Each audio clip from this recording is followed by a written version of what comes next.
네, 여러분들 안녕하세요. 시사타파의 심층분석 시작하도록 하겠습니다. 이재명 대통령 취임 이후에 윤석열 재판이 처음 열렸었죠. 그랬는데 사실 내란 우두머리, 내란 수계, 원래는 내란 수계라고 부르다가 이거를 용어를 바꾸라 그래갖고 내란 우두머리로 바르는데 6차 공판에서 그전에는 막 1시간 동안 자기가 마이크 들고 떠들다가 이제 오랜만에 입을 띄었는데 내가 의원 끌어내라는 짓이 거짓말이다.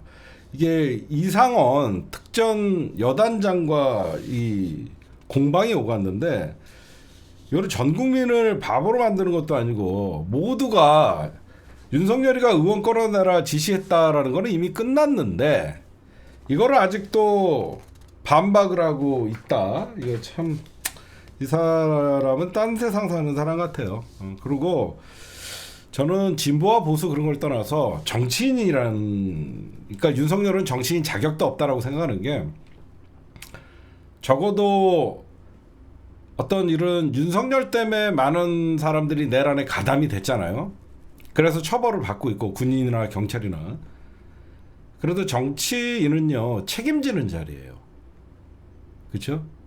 정치인은 책임지는 자리인데 늘 윤석열을 보면서 제가 참 쟤는 글러먹었다라고 생각한 게 남 탓을 합니다. 부하들에게 떠넘기고 참 못난 사람들이에요. 그렇죠? 그 다음에 경찰이요 계속 윤석열을 지금 출석하라 지금 얘기하고 있습니다. 현직 대통령에게 경찰이 출석 요구를 하는 거는 굉장히 처음이에요. 거의 늘 검찰이 수사를 했었죠. 근데 이제 이거는 누가 봐도 체포 수순으로 가고 있는 겁니다. 계속 불응을 하고 있는데 아마 조만간 윤석열은 뭘로 체포돼서 감옥에 갈 수밖에 없냐면, 오늘 여러분들 뉴스의 어떤 추세를 보면 비아폰 삭제 지시라는 얘기가 나옵니다. 그렇죠? 응? 뭐 홍장원 제1차장과 그 윤석열과의 통화 내용이 공개된 다음에 바로 계엄 이후에 삭제가 됐다. 이런 걸로 아마 추가적으로 기소가 될 것이고, 하여튼 곧 다시 감옥에 가실 분. 참 선거철에 밖에 나와서 선거운동, 이재명 대통령 선거운동 해주시라고 윤석열 씨 고생하셨는데 이제 선거 끝났으니까 다시 기어 들어가세요. 쳐 들어가세요. 네가 갈 곳은 여기가 아니라 빨리 들어가세요. 쓸데없이 선거 운동 기간에, 대선 기간엔 기어 나와갖고 뭐 계산책하고 영화 쳐보러 다니고 갈 때마다 한 100만 표씩 날아가는 선거운동 열심히 하셨는데 이제 기어 들어가세요. 그 다음에 제가 이거 보면서 야, 그구들이 진짜 무식하구나. 그래도 대통령 후보까지, 아니 대통령 후보 아니라 그구들 정강훈 측근 구주화, 이게 구주화가 여러분들 이번에 그 대통령 후보 나왔다가 사퇴한 애 아닌가요? 어떻게 이렇게 무식한가? 이거를 보면서 좀 공부 좀 하든가, 모르면. 그렇죠? 구주화 변호사, 이게 변호사예요. 태극기 찢은 이재명 국가 모독죄로 대검에 고발한다. 나 이거 보면서 진짜 야, 어떻게 이렇게 무식하지? 정상적인 태극기를 달지 못하는 자 반국가 세력으로 척결의 대상이다. 이재명 대통령 왼쪽 가슴에 찢어진 태극기 배지. 나 이게 뭔 말인가 했어. 이게 뭔 말인가 했다? 이걸 얘기하는 거야. 이 진관사 태극기의 문양을, 이재명 대통령이 이걸 달았어요. 여기가 이 진관사 태극기가 찢어진 거를 요 모양의 대한민국 배지를 단 거예요. 저거를 누가 선물했냐면 우원식 의장이 선물을 해줬는데, 야, 나 이거 내가 잘못 봤나? 응? 야, 이게 진짜 이게 제 변호사 맞아? 아무리 역사의식이 없어도 이게 맞아? 오히려 여러분들 알다시피 이 진관사 태극기는요, 응? 얘가 이래요. 형법 105조에 국기, 국장의 모독이래요. 이게 뭔 소린 개소린가 했더니 여러분 진관사 태극기의 유래를 잘 아시겠지만 제가 간단하게 혹시나 모르시는 분들을 위해서 이걸 지금 이재명 대통령이 이거를 다룬 거예요. 여기가 찢어졌다라고 고소를 한다는 거예요. 국기 모독죄로. 일장기 위에 그린 거예요. 우리가 독립운동 기간에 일장기 위에다가 그린 유일한 태극기고 그게 항일의 의미예요. 항일의 의미로 일본 놈들이 그린 이 일장기에다가 건곤감리를 새겨갖고, 응? 건곤감리를 새겨갖고 여기 일본 이게 원래 일장기였다고. 그래서 여기에다가 우리 검은색으로 먹물을 입히고 그래서 그래서 진관사 태극기 하면 여러분들 알다시피 항일 의지의 극대화가 나오는 거예요. 어떻게 저렇게 무식한 이게 언제 제작된 거냐면 1919년 여러분들 대한민국 임시정부 때 3.1 만세운동 그 전후로 현장에서 사용된 태극기다라 그래갖고 우리가 무엇보다도 독립의 운동, 응? 그래서 저거는 국가유산청에 등록된 거예요. 응? 정말 나는 이런 걸 보면서 아무리 무식하고 그래도 어떻게 저런 걸 갖고 하냐. 그거들아 내가 한마디만 할게. 태극기 찢었다고 난리 치는데 니들 내가 현장에서 니들 태극기 깔고 앉고 집에 갈 때 태극기 쓰레기통에 처박고 가고 니들이나 관리 잘해. 응?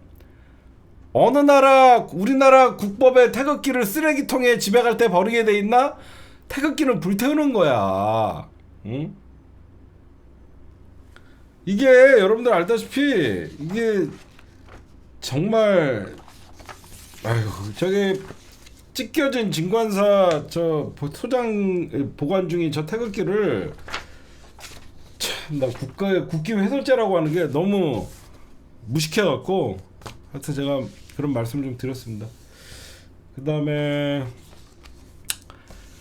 완전 이제 태도 180도 달라진 통일부 대북전당 살포 강력히 중단 요청. 그냥 이재명 정부 출범하니까 알아서 깁니다. 그 새끼들. 여태까지 태극기 저기 뭐죠? 그 대북전당 살포해갖고 오물풍선 날라오고 정말 위험하게 만들더니 이제 저러고 앉아 있습니다. 네. 그 다음에 오늘 아마 강유정 대변인 대통령실 대변인의 그 경호 처장 본부장들 임시 발령 대기 발령으로 보셨는데 이건 뭐냐면요. 대통령실의 경호처 수뇌부 대기 발령 등은 경호처 쇄신하겠다는 건데 대표적으로 여러분들 잘 아시겠지만 윤석열 법원의 정상적인 체포영장이 발부됐음에도 불구하고 윤석열 체포를 막은 게 누구였냐면 그 당시에 55 경비단장 33 군사 경찰 경호대장 직접 교체를 요청했습니다. 지금 바로 교체를 요청을 했고 한남도 관저 진입을 정상적인 법원에 영장을 집행하라고 했을 때 두 부대 병력은 경호처 지휘에 따라 인간띠를 만들며 공수처의 관저 진입을 저지했습니다. 그거를 얘기하는 거예요. 여기에 이제 윤석열 사병으로 전락한 경호처의 대수술은 여러분들이 보셔도 불가피하죠. 경호처의 어떤 혁신안 그래서 이번에 국회에 어떤 경호처장을 출석을 하고 뭐 이런 것들을 아마 지금은 그래서 이재명 대통령이 취임하자마자 낮은 경호, 열린 경호 그런 걸 말씀하셨잖아요. 아마 그동안 경호처 얼마나 쪽팔렸습니까? 김건희 생일날 의전 촬영으로 이벤트하고 민망한 충성 맹세하고 경호처 직원들 동원해갖고 김건희 생일날 대통령님 사랑해요 노래 부르고 경호처는 본인들이 불통의 상징이 됐고 아나무인이었고 카이스트 학위 취하식에 입틀막 했고 진짜 인간 같지도 않은 짓거리들 했습니다. 하여튼 국민주권 정부에서 이런 일들은 안 된다라고 말씀드리고 싶고 그 다음에 황인공 경호처장을 바로 임명을 했죠. 바로 조직 쇄신. 그리고 윤석열과 지금 김건희 라인들 바로바로 다 날려버려야 됩니다. 그렇게 잘하고 있다. 잘하고 있다. 그 다음에 이런 거 좀 다룰게요. 여러분들 대선 전에 저런 게 있었죠. 전국 법관회의. 여러분들이 아마 보셨을 거예요. 근데 법관회의가 결론을 내지도 않고 어떤 의제에 대해서 사실상 얘기를 안 하고 다음 대법관회의를 대선 이후로 미룬다라고 얘기했었는데 오는 6월 30일 오전 10시에 다시 연다고 합니다. 그건 뭐냐면요. 이제 정권이 바뀌었잖아요. 이재명 대통령의 상고심에 대해서 조의대 이 문제에 대해서 어떤 입장이 나오냐, 그렇죠? 그거를 우리가 좀 예의주시를 하면 될 것 같아요. 왜 그러면 법관 대표회의도 현재 민주당이 사법개혁 차원에서 여러 가지 방안을 얘기하고 있고 대법관 숫자를 30명으로 늘리는 어떤 그 법안도 현재 법사위 소위를 통과한 상태이기 때문에 이때 법관 대표회의가 어떤 입장이 나오냐에 따라서 그 정치의 사법화가 되는 것이냐. 어쨌든 조의대가 누가 하도 대법원 전원합의체 판결이 잘못돼 있다라는 것들은 법원 내부에서도 나왔기 때문에 이 문제가 어떻게 나오나 저는 좀 예의주시를 하고 있어요. 제 2차 법관회의 한번 대선 이후에 한다는데 어떤 결론이 나오는지 좀 보는 게 좋을 것 같습니다. 그 다음에 요거 좀 얘기할게요. 지금 이 시간은 여러분들에게 뉴스를 좀 정리해 드리는 거예요.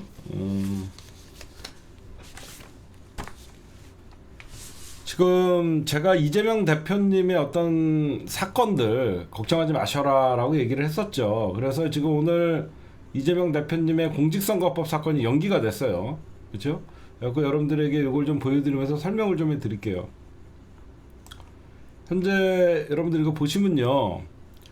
대선 공직성 이거 보시면 파기환송 조의대가 했던 파기환송실 이거 기일 변경했다라는 것은 이제 그러니까 법원 헌법 84조 대통령은 불소추 특권이 있다 그거를 적용을 한 거고 서울 고법에서 검사 사칭 위증교사 사건 이것도 기일 변경을 했다라는 것은 이제 불소추 특권을 적용한다는 건데 나머지 이게 남았죠. 대장동 위일의 백현동 개발특혜 오는 24일로 예정이 되어 있는데 아직 발표가 없죠. 쌍방울 대극송금 사건 뭐 이런 것도 아직 다음 달 7월 22일 예정이고요.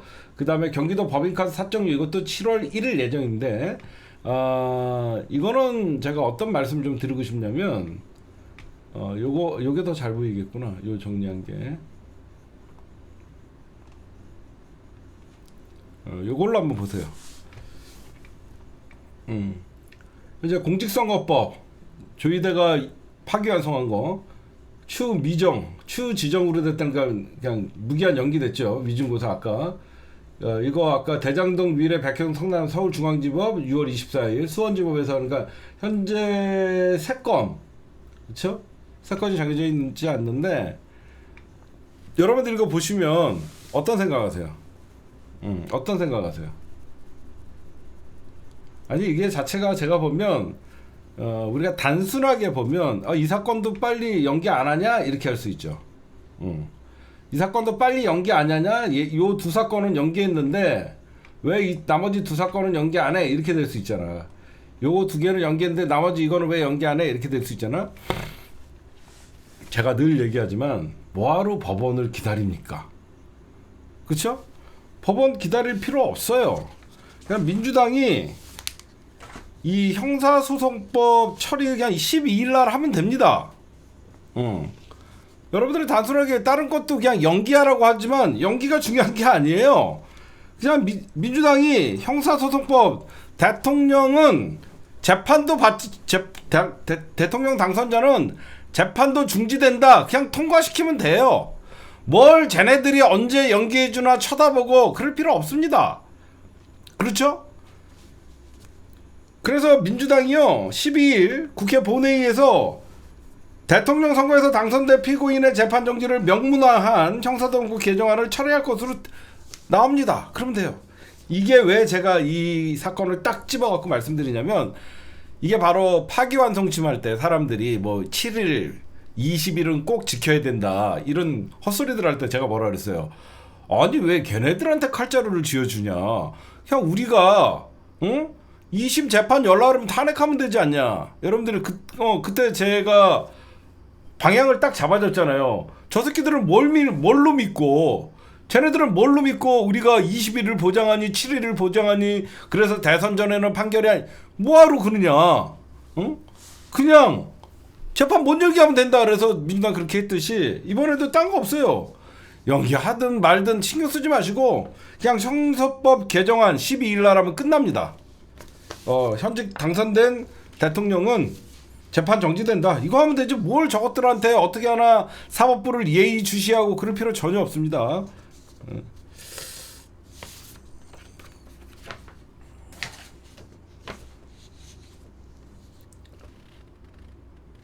그 다음에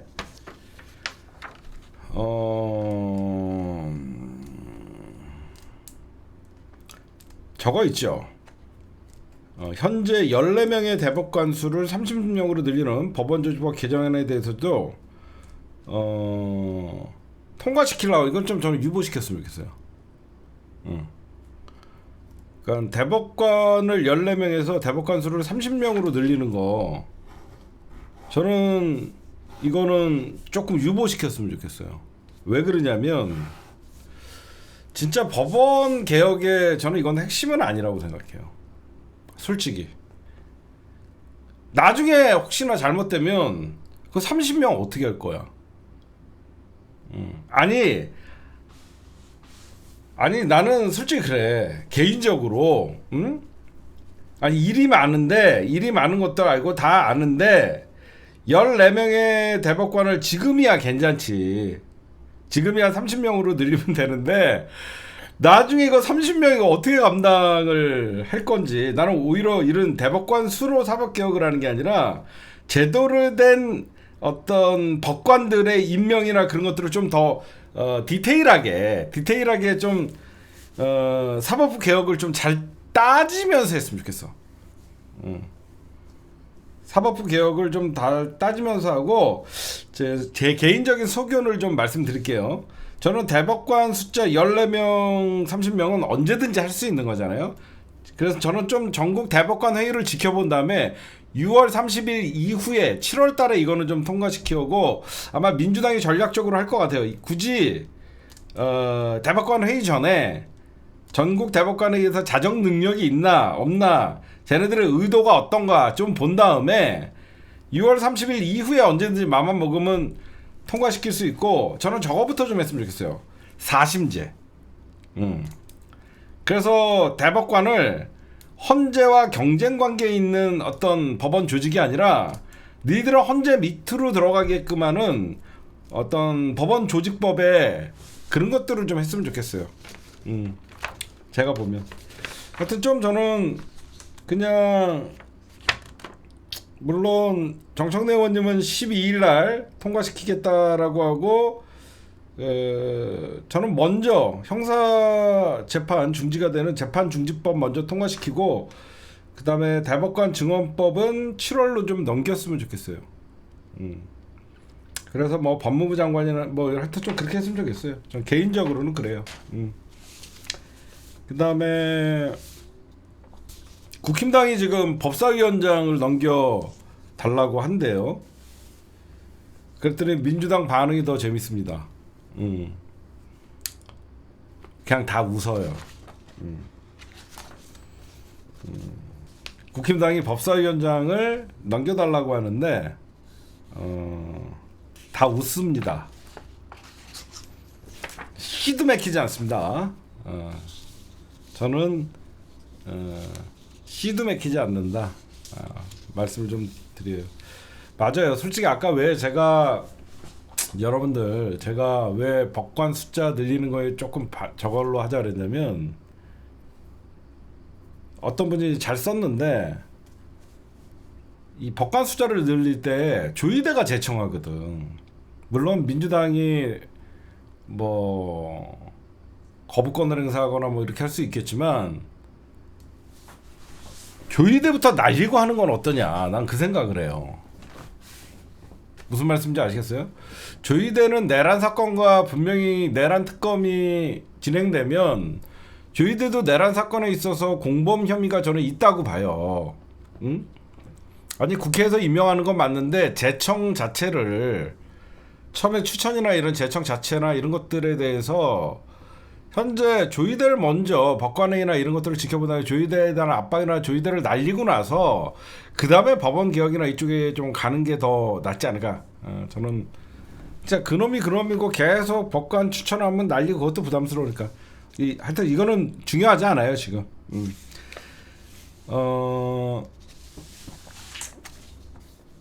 오늘 어떻게 보면 사법부가 여러분들 그 스타크래프트 용어로는 쥐지 친 거예요. 쥐지. 예. 알아서 재판 연기해 준 건데 헌법 84조를 존중해야 된다라고 얘기했는데 국힘당은 이거 헌법을 존중하지 않는 집단이 돼버렸어요. 헌법 파괴 집단이죠.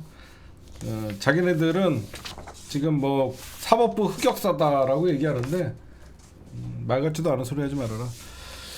그다음에 여러분들에게 좀 안 좋은 소식 하나만 좀 전해드리면요. 이재명 대통령께서 시계 안 만든대요. 그런 거 뭐가 필요합니까? 그랬대요. 근데 저는 곧 만들 거라고 생각합니다. 곧 만들 거라고 생각합니다. 지금 이재명 대통령은 일단은 시작을 안 만든다고 했는데 여기저기서 좀 만들어 달라. 내년 지방선거를 앞두고 좀 고생한 사람들 그 시계 하나 받으면 얼마나 지방에서 난리를 칠 거예요. 그래서 곧 바뀌지 않으실까. 이거는 좀 우리 대통령님 좀 제고해 주십시오. 이거 하나 지금 이 귀한 이재명 대통령 시계 그래도 노무현 김대중 노무현 문재인 이재명 이거 시계가 좀 남겨 뭔가 좀 있어야죠. 좀 그리고 뭐 하나 좀 만들어 주십시오. 알겠죠?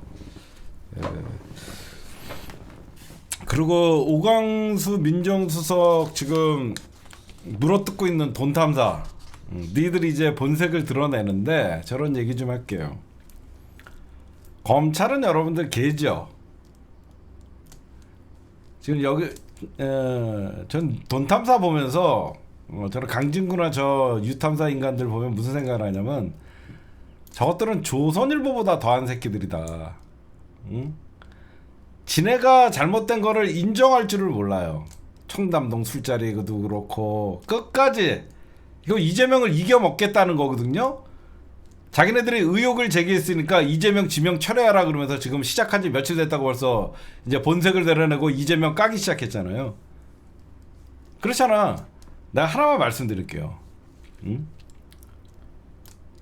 니네 아니래도 이재명 죽이려고 조중동 벼르고 있어. 이 정신 나간 것들아. 안 그래요? 지금 민주당이 여러분들 좀 있으면 위기가 닥쳐요. 지금이야 허니문 기간이니까. 아무 소리 안 하지만 언제 민주당이 이제 위기가 오냐? 여기저기서 이제 장관들 인사청문회 이게 민주당의 위기예요. 그렇죠? 이재명 대통령 출발과 동시에 공격 들어오는 거예요. 그때 우리가 뭐 해야 돼요? 막아내야 돼요. 그렇지 않아요, 여러분들?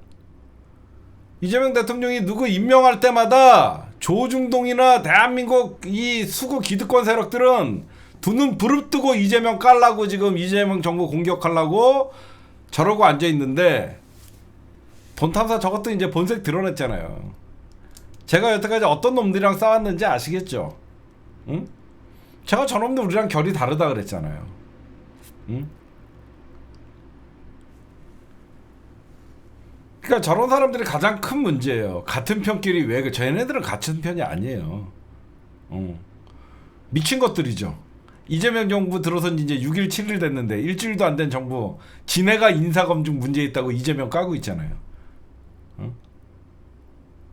사람들 아니 저것들을 이게 민주진보라고 얘기하지 마세요.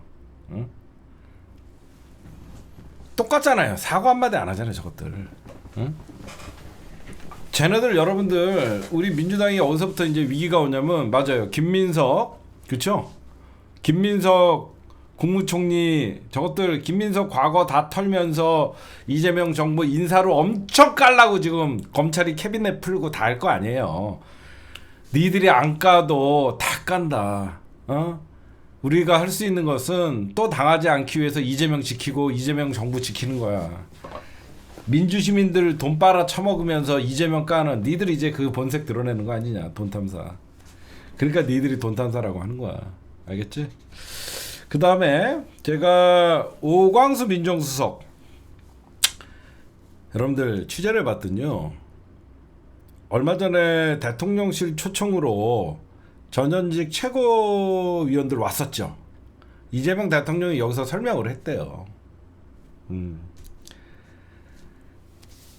이재명 대통령이 그래서 서영교 의원이 처음에 오광수 반대하다가 대통령님 말씀 들으니까 이해가 갔다. 그게 만찬자리에서 진작에 이분을 갑자기 임명하려고 하는 게 아니라 진작에 이분으로 내정을 했었고 오광수 민정수석을 왜 논란이 있음에도 불구하고 임명을 해야 되는지 이재명 대통령이 얘기를 했대요. 그러니까 여러분들이 그리고 여러분들에게 그 말씀만 오광수 민정수석 얘기는 딱 한마디만 할게요. 제가 검찰이 정상적인 집단입니까? 검찰이 여러분들 정상적인 집단이에요? 미친 개들 아닙니까? 그쵸? 미친 개들이잖아. 미친 개들을 때려잡기 위해서는 잘 훈련된 사냥개가 필요한 거예요. 제 말 이해하십니까? 이재명 대통령은 저들의 약점을 누구보다도 잘 알아요. 미친 개를 잡기 위해서는 정상적인 개를 투입하는 게 아니라 잘 훈련된 사냥개를 투입해야만 그 미친 개를 때려잡을 수 있는 겁니다. 그렇죠? 여태까지 우리는 검찰을 정상적이라고 생각하면서 정상적으로 검찰 개혁을 하려고 그랬어요. 그러니까 매번 좌초되고 여러 가지 문제에 현실적으로 부딪혔던 거예요. 오광수는 잘 훈련된 사냥개예요. 그렇게 이해하시면 여러분들이 될 것 같습니다. 제가 뭐라 그랬죠? 잘 훈련된. 윤석열과 자꾸 오광수를 비교하는데 윤석열은요 그냥 미친 개였어요. 그렇죠? 윤석열은 미친 개였기 때문에 통제가 되지 않았던 인간이고 잘 훈련된 개는 즉 윤석열은 주인 물어뜯는 개였죠. 미친 개는 주인을 물어뜯습니다. 잘 훈련된 개는 주인을 지킵니다. 이렇게만 얘기할게요. 그러면 여러분들한테 확 와닿죠. 미친 개는 주인을 물어뜯지만 잘 훈련된 개는 끝까지 주인을 자기 목숨을 바쳐서 지키는 겁니다. 그래서 다른 거예요. 그래서 미친 개를 잡을 때는 훈련된 개가 잡는 거예요. 그렇게 여러분들이 보시면 될 것 같아요. 그래서 여기저기서 특수부 출신이라고 우려를 얘기했는데 이재명 대통령이 이런 얘기를 해요.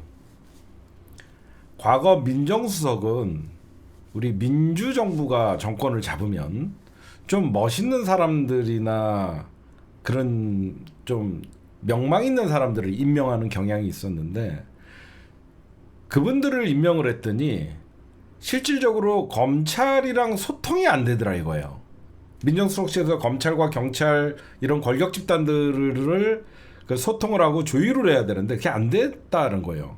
이번 검찰 인사는 검찰 개혁에 대한 이재명 대통령의 확고한 의지가 검찰에 대해 직접적으로 실질적으로 역할을 할 수 있는 사람들.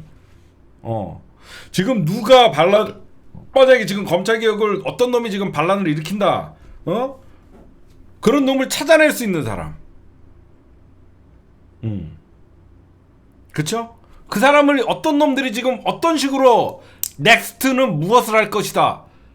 이분은 훈련된 사냥개이기 때문에 누구보다도 검찰의 수성을 가장 잘하는 거예요.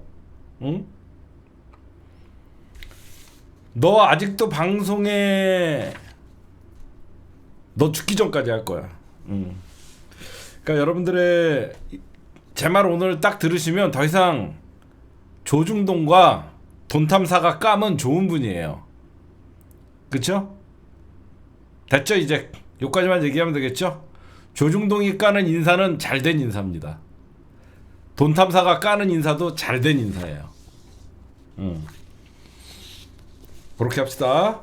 미친 개는 주인을 물지만 훈련된 사냥개는 주인을 지킨다. 그렇게만 얘기할게요. 벌써 봐요. 오광수 민정수석 아내 부동산 차명관리 전력 조선일보 막 난리잖아. 그치? 벌써부터 니네 아니래도 다 깔라고 해. 그러나 여러분들 검찰 안에서 흘러나오는 얘기 재밌는 거 하나 해드릴게요. 지금 검찰 안에서 어떤 얘기가 지금 나오냐면요, 자포자기했대요. 예전같이 저항할 힘도 없고 윤석열이 다 망쳐놨다라고 생각하고 있고요. 야, 의욕도 역량도 떨어져 있고요. 그냥 이거 다 우리가 자초한 일이다. 뭘로 할 거냐. 그러니까 자기네들이 그냥 이재명 죽이지 못해서 당했다. 이걸로. 근데 왜 굳이 원래 여러분들 검찰은 지금 사실 전성기를 누려야 되잖아. 가장 중요한 건 얘기해 줄게. 검찰이 지금 왜 자포자기인지 아세요? 특검 때문에 아예 자포자기를 했대요. 과거 같으면 새로운 정부가 딱 들어서면 검찰이 알아서 전 정부 싹 수사해주고 하면서 검찰이 다시 자기네 기득권을 유지하면서 살았잖아. 근데 윤석열이가 여태까지 2년 10개월 동안 거부권만 다 쌓아놨다가 검찰이 수사할 수 있는 게 아무것도 없대. 그치? 예전 같으면 윤석열 정부 싹 물러나면 검찰이 지난 정부 물어뜯고 새로운 정부에 대해서 막 수사하는 척 해주면서 딸랑거리잖아. 근데 딸랑거릴 게 없잖아. 벌써 특검 다 통과됐지. 윤석열이 막아주느라고, 김건희 막아주느라고 모든 사건에 검찰이 다 개입돼 있어 사실. 내가 얘기했잖아. 그래서 내가 윤석열 정부를 위한 충원 그래갖고, 예전에 기억 안 나세요? 2년 전에 너 지금 김건희를 진짜 사랑한다 그러면 특검을 받아라. 제 방송 오래 보신 분들, 제가 사실 윤석열한테도 충원을 했었어요. 성열이 형, 지금 진짜로 그 김건희를 사랑한다면 이번에 이 주가 조작 하나로 막아야지. 안 그러면 계속 터진다니까. 응? 이 년은 온데방데 안 낀 데가 없는 년이기 때문에 지금 안 막으면, 기억나시죠? 너 지금 특검 해갖고 뭐 형이 나오든 말든 네가 나중에 사면을 하든 윤석열은 어떻게 보면 김건희를 죽이고 싶은 거지.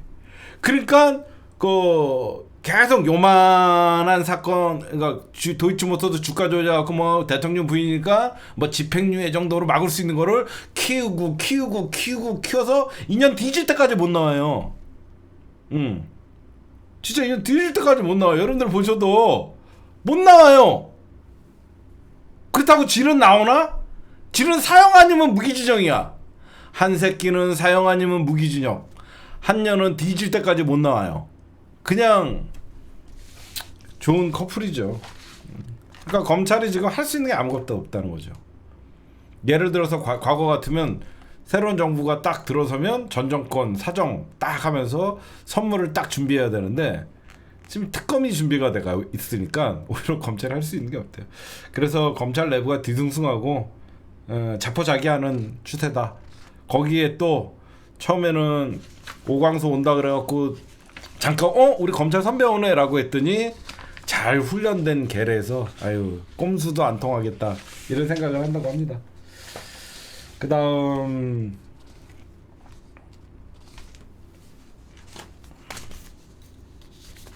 그래서 이거 얘기할까요?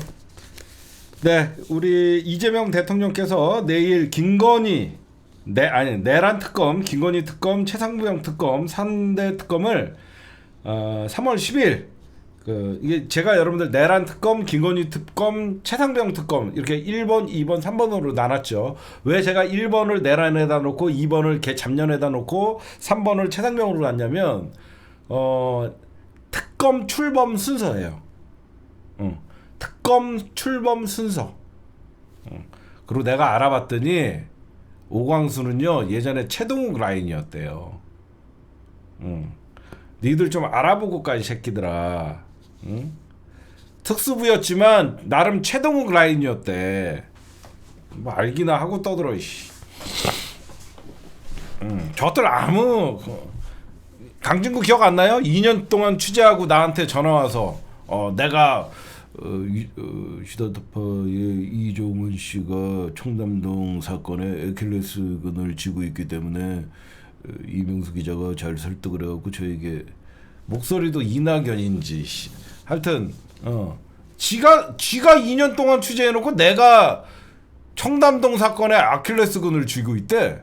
나는 취재하다가 접었어. 하여튼 뭐 그 얘기 그런 뭐라 그러 쟤네들은 앞으로 보면 민주주의라 부르지 마세요. 그냥 이재명 끌어내리는데 조중동과 함께 저 열 올리고 있는 것들. 니네 아니래도 이재명 여기저기서 이재명 정부 무너뜨리려는 놈들 많다. 나는 지킬 것이다. 니들 가만 안 둔다. 그 다음에 여러분들 그래서 내일 내란 특검, 김건희 특검, 최상병 특검을 드디어 역사적인 오전 10시에 드디어 안건으로 상정돼서 이재명 대통령이 공포를 합니다. 강진구 명품 사건은 저번에 압수수색 들어왔잖아요. 조만간 진구도 건희 성렬이랑 같이 있지 않을까 생각을 합니다. 그 다음에 그러면 이제 내란 특검이 이제 내일 공포를 하게 되면요 다시 이게 국회로 가요. 국회로 갔다가 순서를 좀 알려드리면 내일 대통령이 공포를 하게 되면 우원식 국회의장이 이틀 내에 대통령에게 특검 임명을 요청을 합니다. 그러면 이재명 대통령은 2, 3일 내에 현재 특검법에 따라서 민주당과 조국혁신당의 특검 후보자 추천을 의뢰를 하게 됩니다. 그럼 한 일주일 걸리겠죠. 이틀 걸리고 2, 3일 걸리니까. 그래서 민주당과 조국혁신당이 한 일주일 안에 한 명씩 후보를 추천을 하면 다시 이재명 대통령이 둘 중에 하나를 고르는 거예요. 왜 그러면 국힘당은 빠졌나요? 니네가 내란의 중심인데 니네가 당연히 특검 후보 추천권이 없지 새끼들아.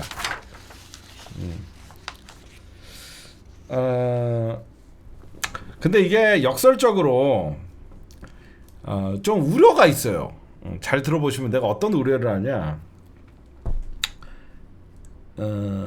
지금 특검이 이렇게 여러분들 확 늘어난 게 결국은 검찰이 제대로 수사를 안 해서 그렇죠.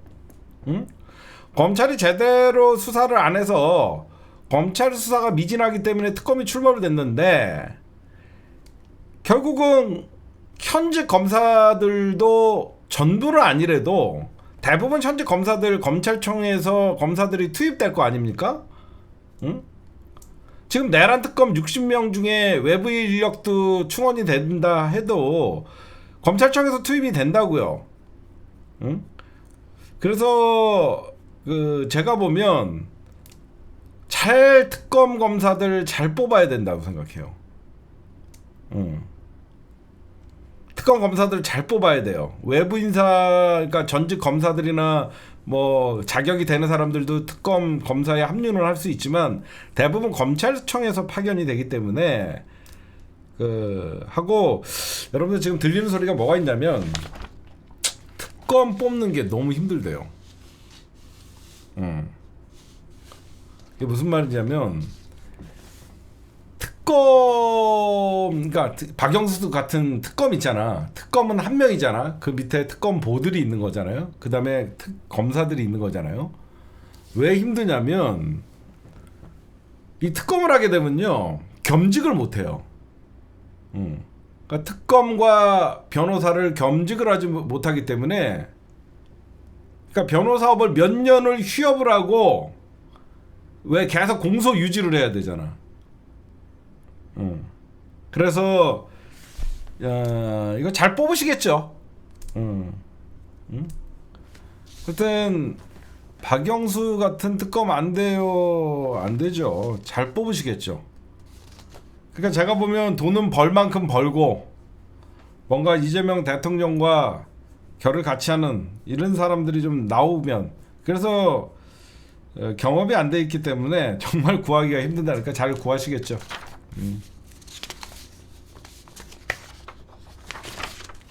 그래서 여러분들에게 어떤 그러면 특검이 어떤 수사를 하냐, 여러분들이 좀 보여드리겠습니다.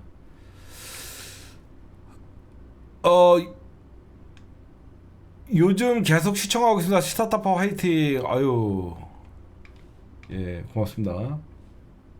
이거 한번 보여드릴게요. 지금 여러분들 내란 특검 플러스 외환 특검, 이게 무섭죠. 최장 170일, 그러니까 올해 안에 끝낸다는 거예요. 그렇지?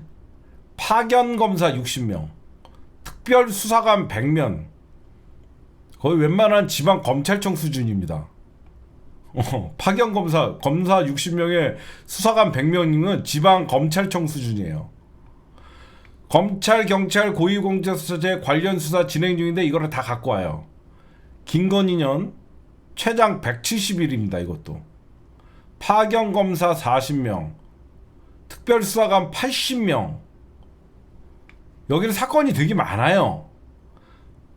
도이치모터스 주가 조작, 명태균 공천 개입 의혹, 대선 당시 윤석열 대통령 허위사실 공표, 창원지검 사건, 명태균 창원 산업단위 선정 의혹, 서울 남부지검에서 건진법사 김건희 여사 청탁 의혹, 공수처 임성근 전 해병대 1사장 구명 로비, 경기 남북 양평고소, 거의 여러분들 하는 거예요. 그 다음에 최혜병 특검 최장 100 파견검사 20명, 최혜병 승진 사건 외압 이종석, 이거는 전직 그 윤석열 정부 국방부 조지는데 굉장히 좋을 겁니다. 현재 여기서는 제가 제일 하는 거 이거예요. 이거 제대로 걸리면 사형이에요. 이거 윤석열 말고도 직접 윤석열의 지시를 따른 정보사령관, 기무사령관, 그 방첩사령관, 이런 새끼들 다 사형이에요. 이거는 대통령이라는 새끼가 지 권력을 유지하기 위해서 국민의 생명을 정말 헌신작적으로 버리면서 전쟁을 일으키려고 한 거예요. 외환죄가 굉장히 무서운 거예요.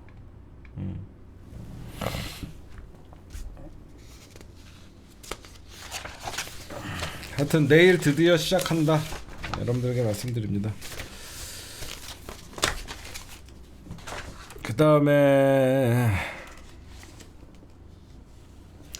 이건 국힘당 얘기고,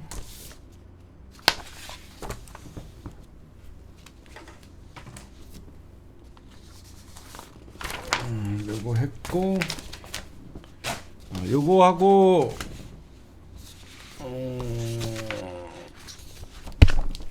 적폐청산 이거. 네, 여러분들 중요한 거, 드디어 이재명 대통령이 나토 회의 참석, 제가 말씀을 드렸었죠. 여러분들 뉴스를 통해서 알고 계시죠? 근데 제가 지금 뭘 보고 있냐면, 이재명 대통령의 경제 철학을 잘 이해할 수 있는 사람들이 어떤가, 그래서 많은 사람들이 오광수를 집중을 할 때 저는 경제 라인을 좀 살펴봤어요. 그래서 이따가 그 경제 라인이 어떤 사람들이고 어떤 식으로 되는지 여러분들이 좀 말씀드리고, 이번에 G7에 제가 보고 있는 거는 사실 이 해외 G7이나 이 외교 순방 갈 때 외교장관이 가는데 조태열이를 데리고 가나 안 데리고 가나 그걸 좀 보고 있습니다. 이 조태열이가 사실 저는 데리고 갈 것 같아요. 이재명 대통령 스타일상. 굳이 아직 임명이 안 됐는데 내 사람 아니라고 배제시키고 그런 거 안 할 것 같아요. 어떻게 될지는 잘 모르겠습니다. 지금 후임 외교장관에는 조현 전 유엔 대사가 거명되고 있는데, 당연히 여러분들 외교부가 대통령이 참석하니까 외교장관이 수행을 하는데, 재밌는 얘기를 해드릴게요.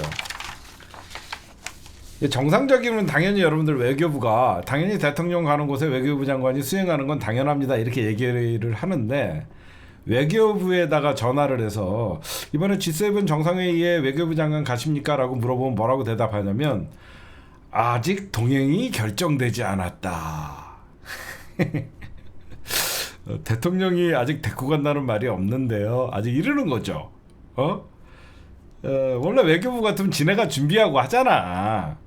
원래 원래대로 하면 지네가 준비하고 정상회담 어떻게 하고 막 지네가 해야 되는데 아직 동행할지 안 할지 알 수가 없다. 그냥 지금 다 그러고 있다라고 말씀드리고, 야 오늘 이재명 대통령 그 비상경제 TF 하는 거 보니까 대박이더라. 라면이 2,000원인가 2,000원이라는데 사실입니까? 와 그런 거 여러분들, 공무원들 어떤 새끼는 출근 안 하는 대통령, 퇴근 안 하는 대통령이라는 말이 공무원들 니들 죽었더라 이번에 보니까. 윤석열이는 뭘 알아야지 시키지. 안 그래요? 여러분들 보시면 예전에 윤석열 국무회의 하는 거 같으면 지가 준비한 거 한 장 읽고 술 들깨 갖고 옆에서 설렁탕 냄새 뭐 술 냄새 엄청 났대요. 지금 많은 사람들이 그 경제에 대해서 불안을 느끼니까 각 부처는 경제에 대해서 잘 좀 관리를 해주시고 지금 국민들이 불이 나서 뭐 이런 얘기만 하고 읽고 가잖아. 그치? 그냥 지 얘기만 하고 가잖아. 이재명 대통령 봐. 공무원들이 일을 안 하거나 공부를 안 하면 따라갈 수가 없어. 지금 그거 어떻게 대처하실 겁니까? 물가가 치명적으로 오르고 있는데 어떻게 대처 방안이 있습니까? 그게 사실 지금 브라질에서 지금 조류 독감이 발생해서 국내 수입하는 브라질산 순살 치킨이 가격이 좀 올라가고 계란값이 폭등하고 있습니다. 그럼 그거에 대해서 방안이 있습니까? 다음 국무회의 때까지 그 전이라도 보고하십시오. 대박이지. 나는 와 저렇게 꼼꼼하구나. 니들 진짜 퇴근 못하겠다. 응? 진짜 일 안 하고 모르는 대통령 만나다가 진짜 오자마자 산불 헬기 증원해라. 국민 안전이 최선이다. 경제 먹사니즘이 최고다. 속도감 있게 추경해라. 와 이태원 참사 피해자와 유가족 아낌없이 지원해라. 야 대박이죠. 아니 저는 이제 자꾸 여러분들이 이재명 대통령을 행정가라고 얘기하는데 그냥 내가 보면 그냥 탁월한 정치가야. 정치가가 정치를 잘하니까 행정을 잘하는 거야. 행정을 통해서 정치를 이용하시는 거예요. 제가 여러분들 그거 아세요?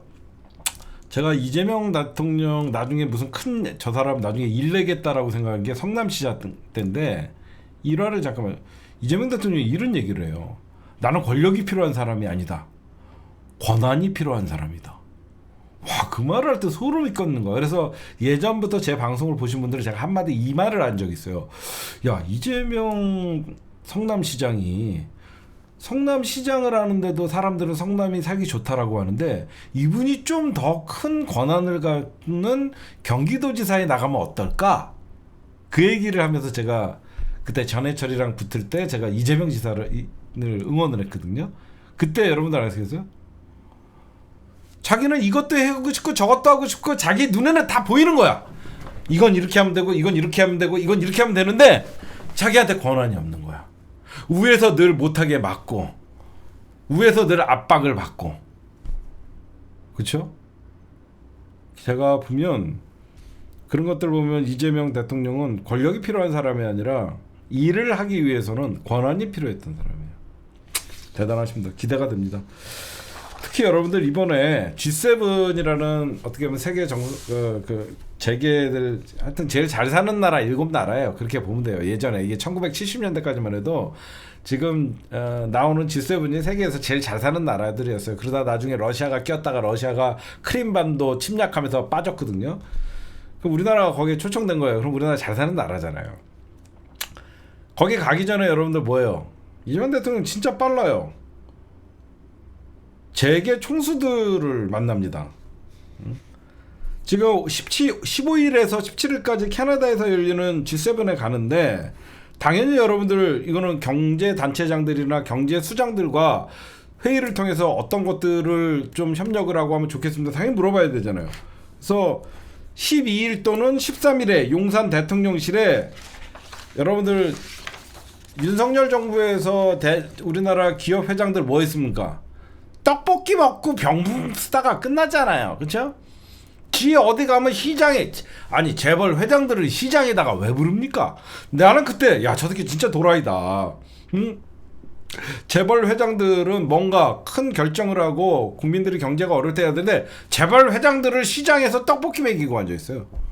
응? 진짜 도라이들도 아니고. 응? 지금 이번에 누가 오냐?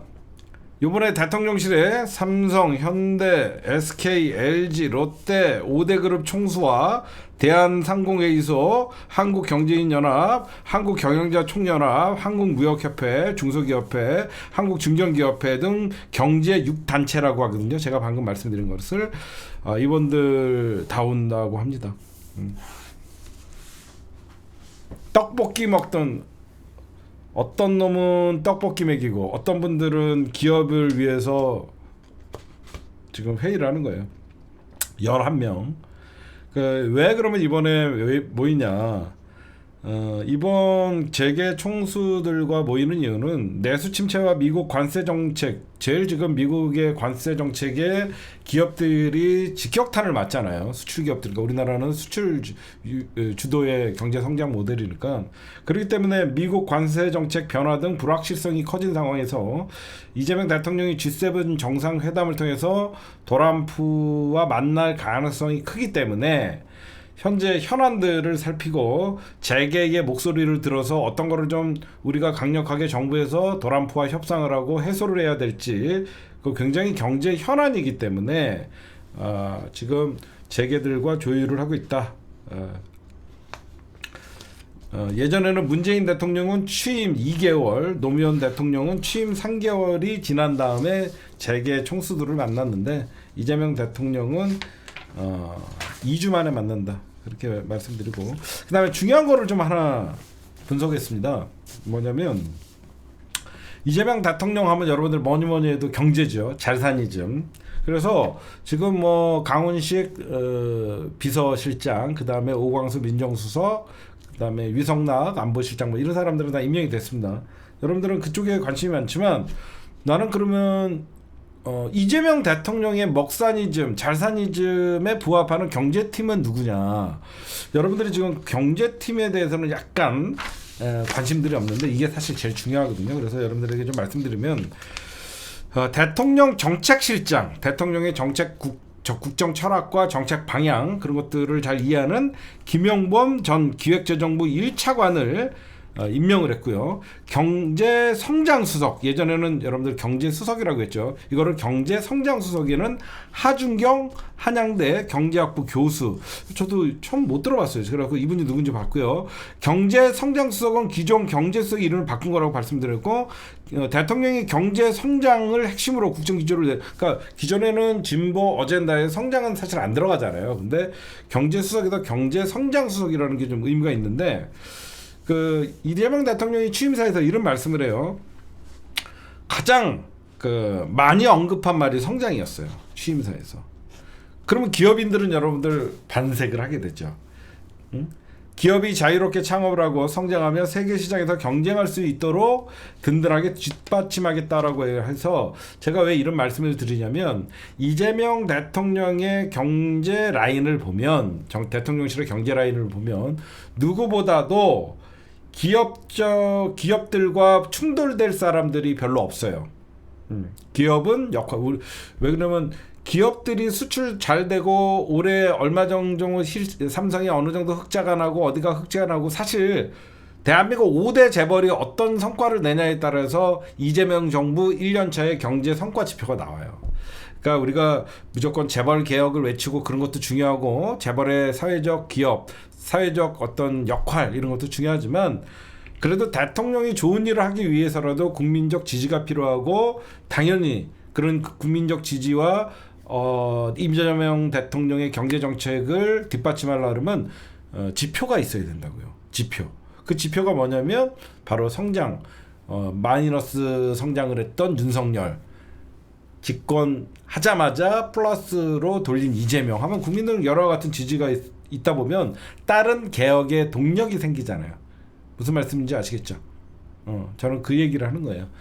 여러분들이 혹시 재벌에 대한 반감이 있고 그런 분들이 있을 수 있지만 이런 성장 정책과 경제 정책을 중심으로 그 이면에는 개혁의 동력을 확보하는 것이다라고 여러분들이 좋게 생각을 해주셨으면 좋겠고, 제가 그래서 방금 말씀드렸던 기획정책재정부 1차관을 역임했던 김용범, 이분이 정책실장이고 경제수석 하준경 이런 사람들이 봤더니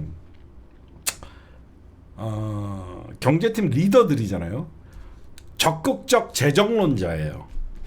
그러니까 이재명 대통령과의 어떤 경제 정책의 철학이 굉장히 일맥상통하는 사람들입니다. 윤석열 정부는 윤석열이 정부라고 하더니 윤석열 저 개새끼는 어땠어요? 저는 개새끼라고 얘기해요. 저 인간도 아니에요. 나는 단 한 번도 윤석열을 대통령이라고 생각한 적이 없으니까 전 개새끼예요. 국민들 볼모로 전쟁 일으키려고 그러고 내란을 일으킨 새끼는 대통령 자격이 없습니다. 전 국민이니까 윤석열을 개새끼라고 부를 수 있어요. 근데 윤석열은요, 국민들에게 빚을 지게 하고 국가 재정은 나라가 망하든 국민들을 먹고 살든 국민들이 거리에 나앉든 자영업자가 폐업을 하든 재정 경제가 국가 재정의 지곡간 지키느라고 사실상 국내 경제를 지금 파탄에 이렇게 만들었잖아요. 제가 볼 때는 IMF보다 더 어렵다는 말이 여러분들 맞습니다. 지금이 그러니까 체감 경제는 IMF 때보다 훨씬 지금 더 힘들다고 여기저기서 우리 시민들이 얘기하는 게 맞아요. 제가 보면. 근데 왜 김용범을 임명을 했고 하준경을 임명을 했고 왜 이랬을까 딱 보니까 이재명 대통령의 국정 경제 철학이 딱 녹아 있어요. 이재명 대통령은 뭐냐? 아니, 돈을 풀어야지. 동네에서 돈이 돌고 그 돈이 돌아서 결국은 재정 수입이 더 늘어나고 이걸 선순환 구조로 이재명 대통령은 딱 생각하고 있어요. 지금 국민들이 쓸 돈이 없어갖고 쓸 돈이 없어갖고 아예 소비를 위축시키고 그러니까 그래서 지역화폐를 발행하자라고 했는데 윤석열이 그렇게 못하게 했잖아요. 이재명 대통령은 뭐예요? 지역화폐 그러니까 지역화폐를 발행을 하면 그 돈이 그 지역에서 돌면 가게들의 수입이 늘어나고 그 수입에 따라서 또 세금을 납부를 하고 그 선순환 구조에 의해서 이게 왜 중요하냐면 여러분들 경제는 뭐니 해도 심리예요. 심리. 지금 이재명 대통령 취임한 지 일주일도 안 됐는데 코스피 여러분들 거의 5% 올랐습니다. 그쵸?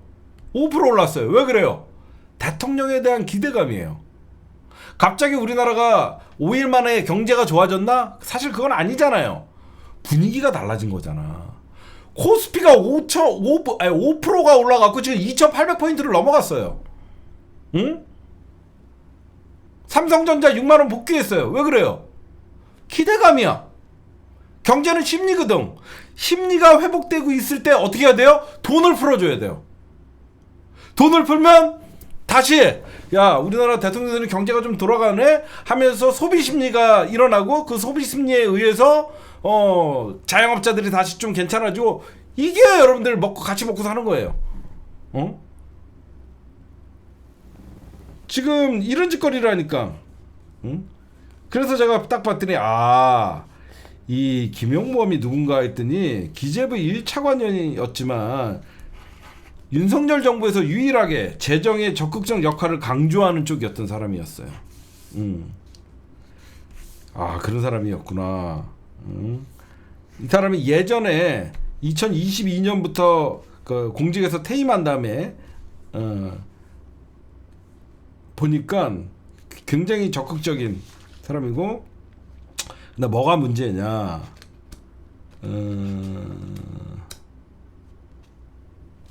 과연 총알이 있냐? 과연 총알이 있냐?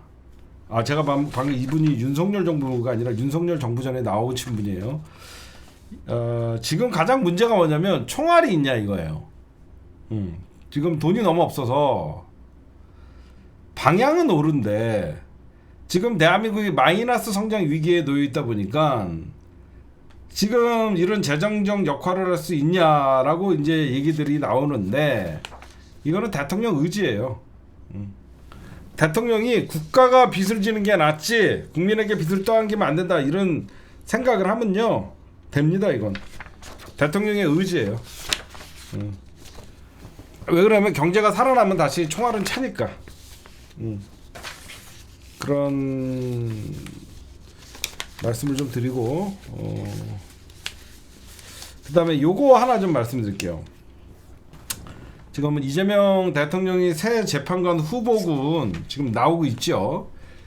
지금 오영준 서울고법 부장판사, 그 다음에 위광하 서울고법판사, 그 다음에 논란이 있는 이승엽 변호사, 이 세 분인데 제가 보니까 이거는 알아서 잘 하시겠죠. 근데 이거는 아마 이승엽 변호사가 고사한다는 소리가 있습니다. 이승엽 변호사가 고사한다는 소리가 있어요. 왜 그러냐면 자기가 재판관 자리를 고사하겠다는 취지가 있어요. 이승엽 변호사님이 이재명 대통령의 변호를 맡고 여러 가지 사건에 다 맡았는데 이 사건이 나중에 헌법재판관으로 대통령 퇴임 이후에도 이 사건이 지속되는데 자기가 헌법재판관으로 있으면 좀 충돌이 난다 그래서 이거는 제가 지켜보시죠 여러분들. 그 다음에 요거 하나만 하고 2부 국힘당이랑 민주당 원내대표 선거 국힘당 전당대회는 할게요. 제가 좀 있으면 8월 15일이죠. 여러분들에게 좀 생각할 거 두 가만. 민주당의 첫 번째 위기가 언제 올까요? 민주당의 첫 번째 위기가 언제 올까요? 아니 8월 15일을 떠나서 민주당의 첫 번째 위기는 다음 달이죠. 청문회. 그 위기라는 게 이제 공격을 당해야 되는. 그러니까 잘 내가 늘 얘기하잖아요. 정치라는 게 제 방송을 좀 오래 들으신 분들은 아시죠? 정치는요 위기가 와요. 그 위기라는 게 맞을 때 잘 맞아야 된다는 얘기 제일 맨날 얘기하죠. 그렇죠? 아니 광복절을 얘기하는데 잘못한 거고 민주당의 첫 번째 위기는 다음 달 장관 그 다음에 총리 인사청문회. 그렇죠? 김민석을 저쪽은 벼르고 있대요. 김민석 낙마시키려고 여론으로 낙마시키려고 지금 온갖 그렇게 하고 이제 오광수로 지금 시작했고 김민석을 중점적으로 인사청문회는 여러분들 우리가 맞는 시간이에요. 그렇죠? 그렇잖아. 인사청문회는 민주당이 맞는 시간이에요. 잘 맞으면 돼요. 시사타파 아직도 안에 한 20년 더 할 거야. 그래서 여러분들 그럼 우리는 원래 정상적으로 하면 집권 여당이 위험한 시간이 언제예요? 집권 여당이 가장 위험한 시기는 10월이에요. 그쵸? 여러분들이 보실 때 집권 여당이 이번 가장 늘 10월 달이 뭐예요? 국정감사. 국정감사 기간에는 늘 위기가 오죠. 맞는 시간이에요. 근데 올해는 때리는 시간이에요. 올해 국정감사는 국힘당을 죽여놓는 시간이에요. 올 국감은 국힘당 죽여놓는 시간이에요. 민주당의 올 국감은 전혀 쫄리는 게 아니야. 왜? 이번에 인수인계 받아서 정권을 잡아버리니까 이렇게 해놨다 그래갖고 오히려 민주당이 공세를 할 거예요. 무슨 말씀인지 아시겠죠? 왜? 윤석열 정부였잖아. 5월달까지. 7월달에 취임해갖고 8월달에 점검을 해봤더니 여기가 개판이고 이것도 곳간이 비어있고 이것저것 제대로 있는 게 없더라. 민주당이 올해 국감까지는 저쪽을 작살내는 겁니다. 남 탓을 할 수 있어요. 그냥 쉽게 얘기해서 올 국감은 남 탓을 할 수 있어요. 국힘당은 여기서 이제 똥볼을 차죠. 행정부 장관 나오세요. 예, 말씀하십시오. 그것도 제대로 안 하고 윤석열 정부에서 했던 일입니다. 에? 띵. 좀 알고 뭐라고 하십시오. 뭐 무슨 장관 나오세요. 뭐 이거 뭐 하는 거 아니냐? 윤석열 정부에서 하신 겁니다. 띵. 더 이렇게 되는 거예요. 진짜. 오히려 민주당이 정보를 더 많이 갖고 올 수 있죠. 그동안 의문에 있었던 작년 국감에서 풀리지 않았던 의혹이 어떻게 해소돼? 민주당 장관들이 가서 내용을 다 보고받고 살펴봤더니 이게 이래서 이랬네? 엄청난 정보를 이제 민주당이 습득을 하는 거죠. 그렇죠? 이제 아시겠죠? 민주당이 작년 국감에서 너 행자부 너 양평고속도로 어떻게 된 거야? 막 의혹만 제시했잖아. 근데 이번에 민주당이 행자부 장관을 갖고 어떻게 되냐 보고 다 받고 했더니 이 새끼가 한 거네? 알아나는 거지. 죽는 거지. 그러니까 올해까지 그리고 올해는 추경이 굉장히 많을 거예요. 왜냐면 이재명 대통령이 취임을 했지만 올해까지의 예산은 여러분들 알다시피 국힘당의 윤석열 정부에서 짠 예산이잖아. 그치?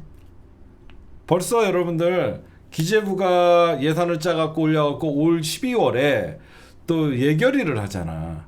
그러면 이재명 정부표의 예산은 새로 짜야 되잖아. 그래서 추경도 많이 할 것이다.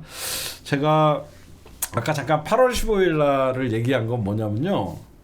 저는 이재명 정부가 이제 어떻게 보면 진짜 국민 주권 정부잖아요. 일본의 후쿠시마 방류에 대해서 강하게 응징을 했으면 좋겠어요. 저는 제가 반의를 하라 그런 게 아니라 윤석열 새끼는 핵 오염수라고 얘기를 해도 핵 폐기 처리수라고 했거든요. 지금 여러분들 이재명 정부 후쿠시마 이 핵폐수를 94,000톤이나 방류를 했어요. 저는 후쿠시마 오염수가 아직 127만 5천 톤이 남았대요. 30년 동안 방류를 한다고 합니다. 직접적인 피해는 우리나라예요. 저는 윤석열 정부에서 넘겼던 일본에 이거는 우리 국민들의 생명과 안전 그리고 전 세계의 생명과 안전 해양 자원에 문제가 있기 때문에 저런 미친 새끼가 대응했던 핵 폐기수를 핵 처리수라고 얘기했었잖아요. 저는 이거 강하게 국익 중심의 외교를 하고 한미일 협력은 협력이지만 저는 반드시 전 세계나 해양법 재판소 저는 의뢰도 하고 저는 국제해양재판소에다가 의뢰도 하고 세계 어떤 핵오염수 방류를 하는 반대하는 세력들과 다 연대를 해서 좀 잘했으면 좋겠습니다. 그렇죠? 이거는 좀 전 8월 15일 뿐만 아니라 이재명 정부가 강하게 이거는 잘했으면 좋겠어요.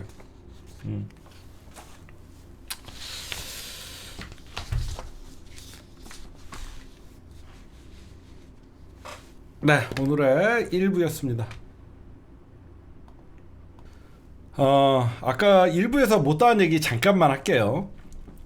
제가 뉴탐사 강진구 이 일당들에 대해서 왜 비판을 하냐면 조선일보가 하는 짓입니다. 오광수 변호사에게 전화를 해서 녹취를 까는 짓이 그게 사람이 할 짓이에요? 10년 전의 일이 기억 안 난다 그러니까 이거 조선일보가 하던 짓이거든요. 지금 이재명 정부 무너뜨리려고 민정수석이랑 통화한 내역을 까는 새끼들이 어디 있습니까? 인간들도 아니에요 저것들. 무슨 저것들이 민주진영이에요.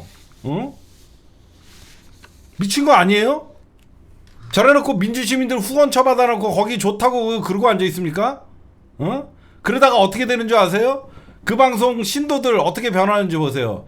이재명도 나는 포기했다. 이재명도 글렀네. 댓글들 보세요. 예전부터 그랬잖아. 우리랑 결이 다르다고. 우리는 뭐다? 집권 여당 방송입니다. 무조건 지켜라. 아무리 민주당이 못해도 국힘당 이 잡것들 조중동보단 잘한다. 흔들리지 마십시오. 응? 미친 것들이에요. 어디서 민정수석이랑 통화 내용을 까고 조선일보 국힘당 좋아하는 일만 합니까? 미친놈들이죠. 제가 예전부터 왜 저런 놈들 인간 취급 안 했는지 아실 겁니다. 시간이 지나면 그래서 다 사람들이 개총수가 옳았다고 얘기를 합니다. 예, 그 얘기는 뭐 같은 편끼리 싸우지 마세요. 같은 편 아니에요. 이제 아시겠죠? 이제 몸에 체감되죠?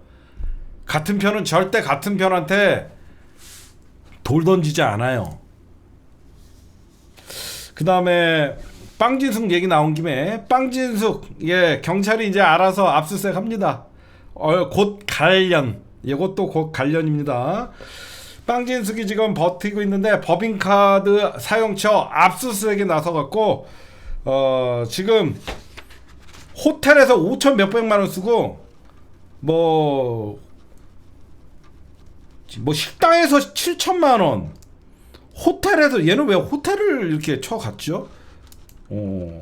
골프장에서 1,530만 원, 제과점에서 100만 원이 넘는 것도 쓰고, 지 집 반경 5km 이내에서 결제한 것만 1,600만 원.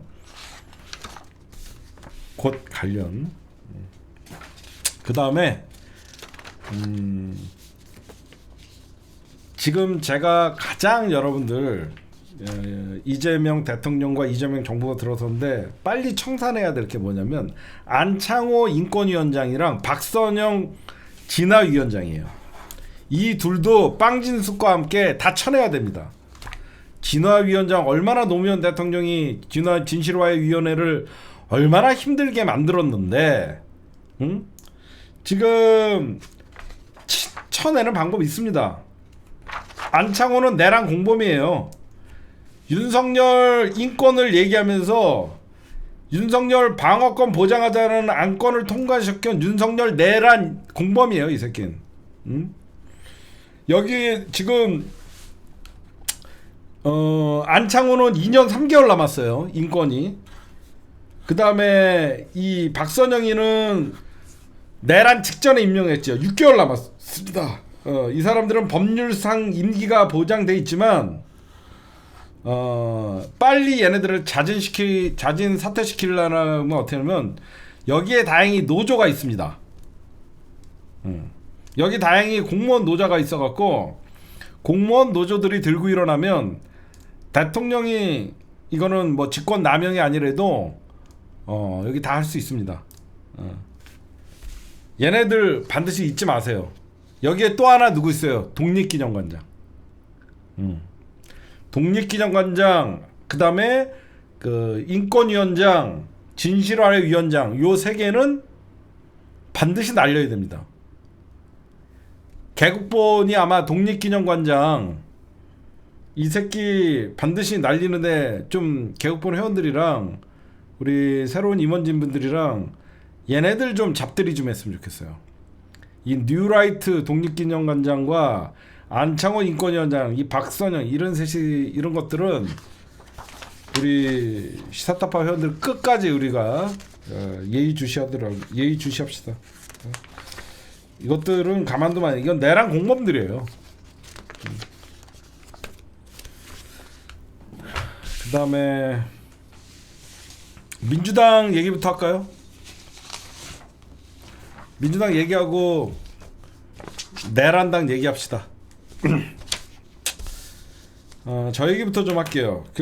지금 민주당의 강희정 대변인, 위성락 안보실장 이분들이 비례대표를 사퇴를 하면서 진보당의 손솔, 그 다음에 그 최혁진 이 두 명이 이제 승계를 했죠. 15번, 16번 새진보연합의 최혁진. 그러면 당연히 이분들은 지금 현재 소속은 민주당이죠. 그럼 민주당은 이분들을 제명을 시켜야 되는 거예요. 제명을 시켜야지 이분들이 그러니까 나가든가 합니다. 그러니까 민주당이 칼자루를 쥐고 있어요. 진보당 같은 경우에는 민주당이 손소름 보내주겠죠. 그렇죠? 근데 최혁진 같은 경우에는 본인이 민주당에 남겠다고 하는 거예요. 그랬더니 이제 용해인이가 난리를 치는 거죠. 응? 여기서 제가 좀 하나 이게 골치 아픈 걸 하나 말씀드릴게요. 민주당이 왜 이 최혁진 같은 경우에 안 내보내는 게 저는 낫다고 생각하냐면, 봐봐요. 민주당은 지금 뭐예요? 집권 여당이 됐어요. 조국 혁신당이 현재 12명이에요. 진보당이 3명이에요. 여기서 한 명이 늘어나면 진보당이 4명이 돼요. 그럼 16명이죠. 지금 기본소득당이 1명이에요. 17명이죠. 사회민주당이 1명이에요. 18명이죠. 그쵸? 여기에 민주당을 탈당한 현재 무소속의 김종민 의원이 있어요. 19명이죠. 최혁진이가 새 기본소득당으로 복귀를 하면 20명이 돼요. 이러면 어떻게 되냐면 얘네가 연합을 해서 원내 교섭단체를 만들 수가 있어요. 원내 교섭단체를 만들 수 있어요. 그러면 진보당의 어떻게 보면 성장 정책을 경제에 올인을 하고 있는 이재명 대통령이 진보당이나 이런 야당의 거센 요구를 거절할 수가 없어요. 그래서 빨리 김종민이라도 데리고 와야 돼요. 김종민은 낙지당에서 진작 나와갖고 무소속이야. 지금 김종민을 데리고 오던가, 그래서 저쪽을 20석을 무너뜨리든가, 그러니까 여러분들 요런 생각도 하셔야 돼요. 물론 교섭단체 범야권이 만들어지면 좋아요. 좋은데 원내 교섭단체가 많으면 민주당이 상대해야 될 사람들이 많아지는 거예요. 이 시민사회 요구가 엄청납니다. 그쵸? 이제 좀 이해가 가시죠? 진보당, 녹색당, 정의당 막 얘네들의 목소리가 원내 교섭단체가 되는 순간 민주당이 얘네랑도 싸워야 돼요. 굉장히 머리가 아파져요. 엄청난, 자기네들이 이번에 촛불을 주도해갖고 이재명 정부를 탄생했다, 우리의 요구사항 딱딱딱딱딱, 머리가 아파져요. 그래서 민주당 같은 경우에는 현재 침묵을 하고 있어요. 뭔지 아시겠죠? 왜 그러면 조국혁신당 입장에서는 현재 12석보다 나머지 사람들과 연합을 해갖고 원내 교섭단체를 만들면 아무래도 의결권이 생기잖아요. 단체 교섭권이 생기니까. 이래서 지금 정치적 도의상으로는 적어도 손솔은 내보내야 돼요. 자기가 진보당으로 가겠다고 하니까. 최혁진은 자기가 민주당에 남겠다 그러면 남기면 돼요. 기본소득당 이런 거 신경 안 써도 됩니다. 이제 김종민은 진작 이낙연과 결별을 하고 했는데, 김종민을 뭐 어떻게 하는지 이거는 제가 취재를 해보면 김종민은 민주당 많이 들어오고 싶어 하는데 민주당에서 지금 반겨주지를 않아요. 그래서 못 들어와요.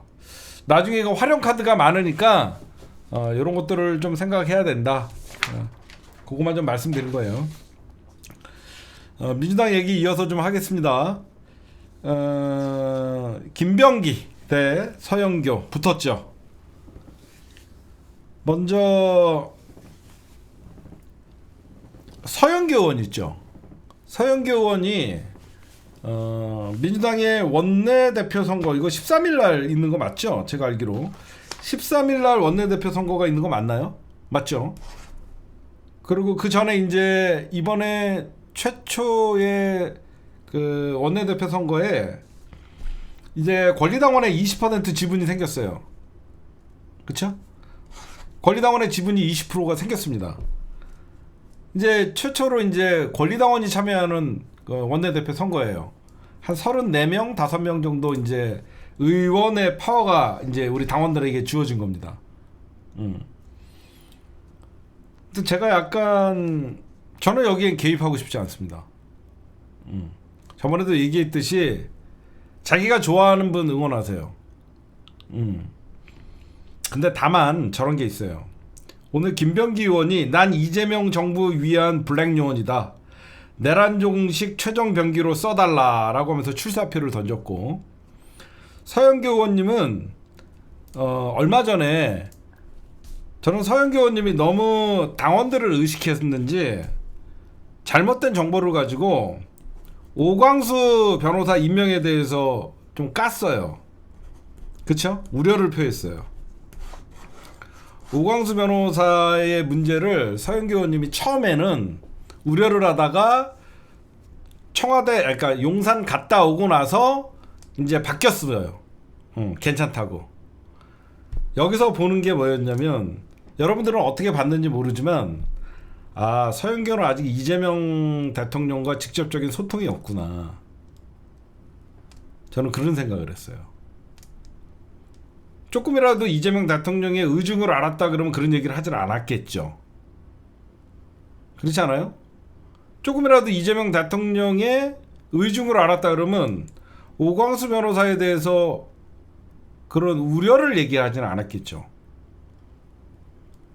근데 가서 듣고 나서 이제 이해를 하고 했는데, 제가 여러분들에게 말씀드리고 싶은 것은 서영교는 잘 싸워요.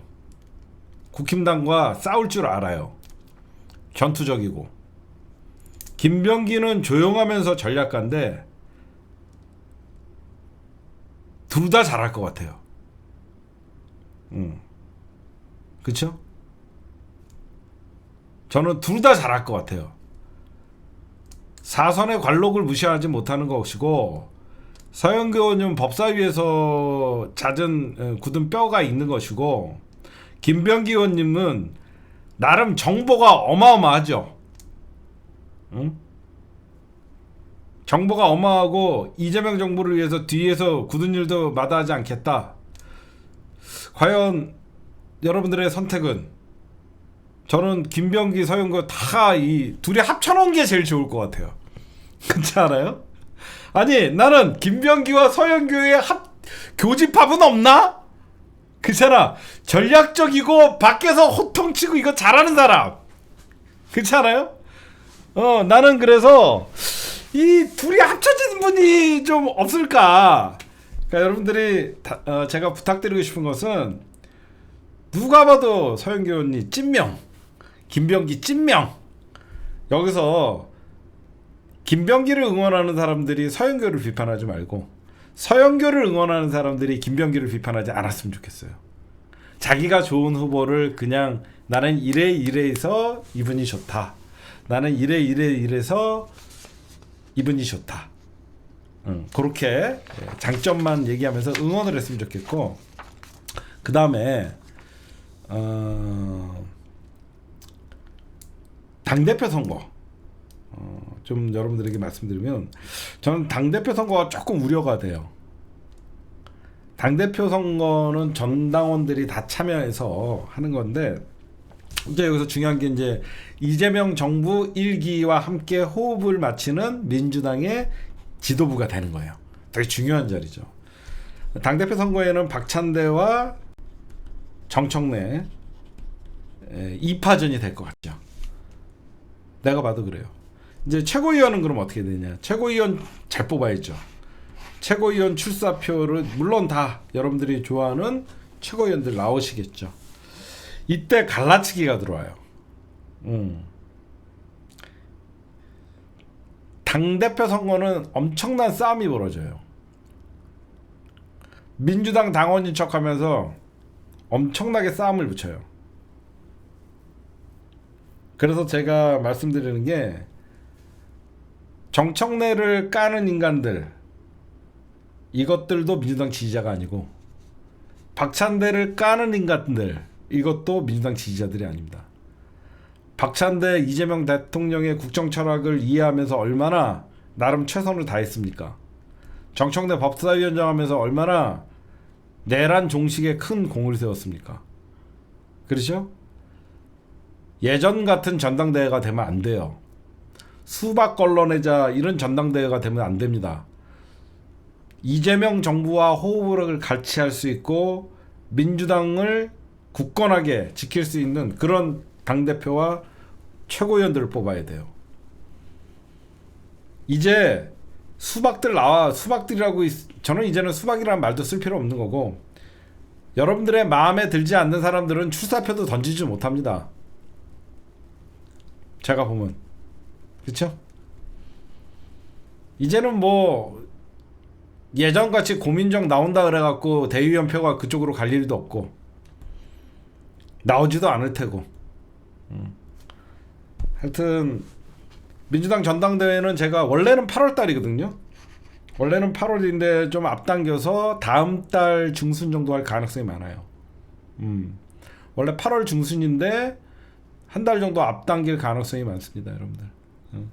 그때 또 제가 뭐 제 마음에 드는 사람에게 영향력을 행사하려는 것도 아니고 여러분들에게 조금 도움이 된다 그러면 저는 항상 여러분들 오랫동안 저를 지켜보셔도 민주당을 위해서 어떤 사람들이 일하는 게 최선일까. 제가 여러분들 그래도 민주당 이재명 대통령, 이재명 대표 시절의 결정적인 순간에 여러분들 저 돈탐사랑 하바리들과 맞서서 얼마나 싸웠습니까? 쟤들이 여러분들 뭐라고 떠들었어요? 수석 최고위원 중요한 자리 아니다.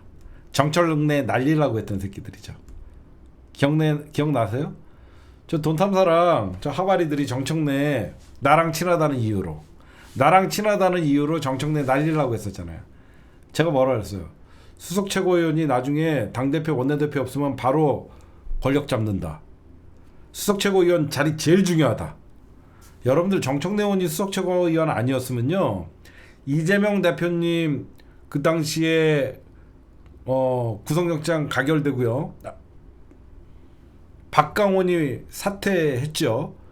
그때 정청래가 빠르게 수석 최고위원으로서 원내대표 갈아치우고 다시 당 정상화시킨 거예요. 그때 만약에 고민정이가 여러분들 그 당대표 권한 행사했으면 어떻게 돼요? 지도부 해체됐습니다. 그때 지도부 해체될 뻔했어요.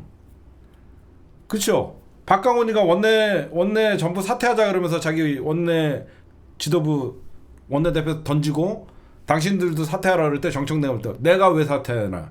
네가 나가라. 응? 그래서 원내 수석 최고위원이 진짜 중요한 거예요. 저 새끼들 그때 무슨 짓거리 했어요?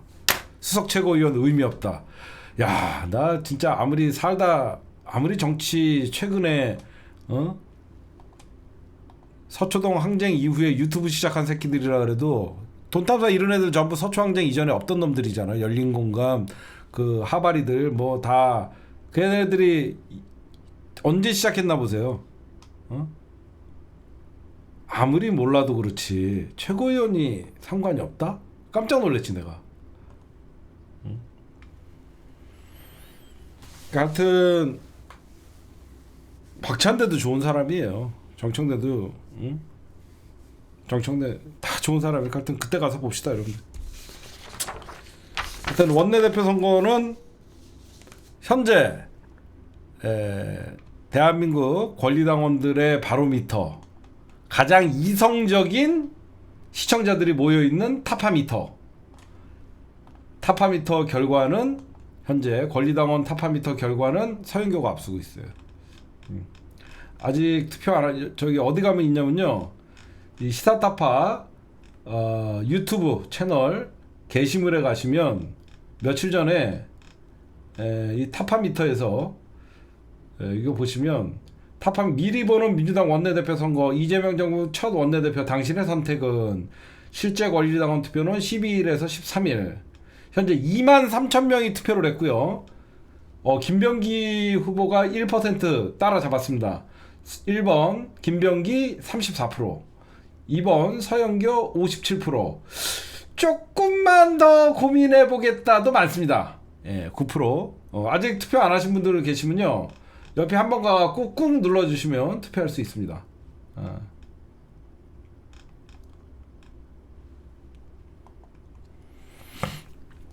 그 다음에 잣대가는 국민의힘 얘기 좀 하도록 하겠습니다.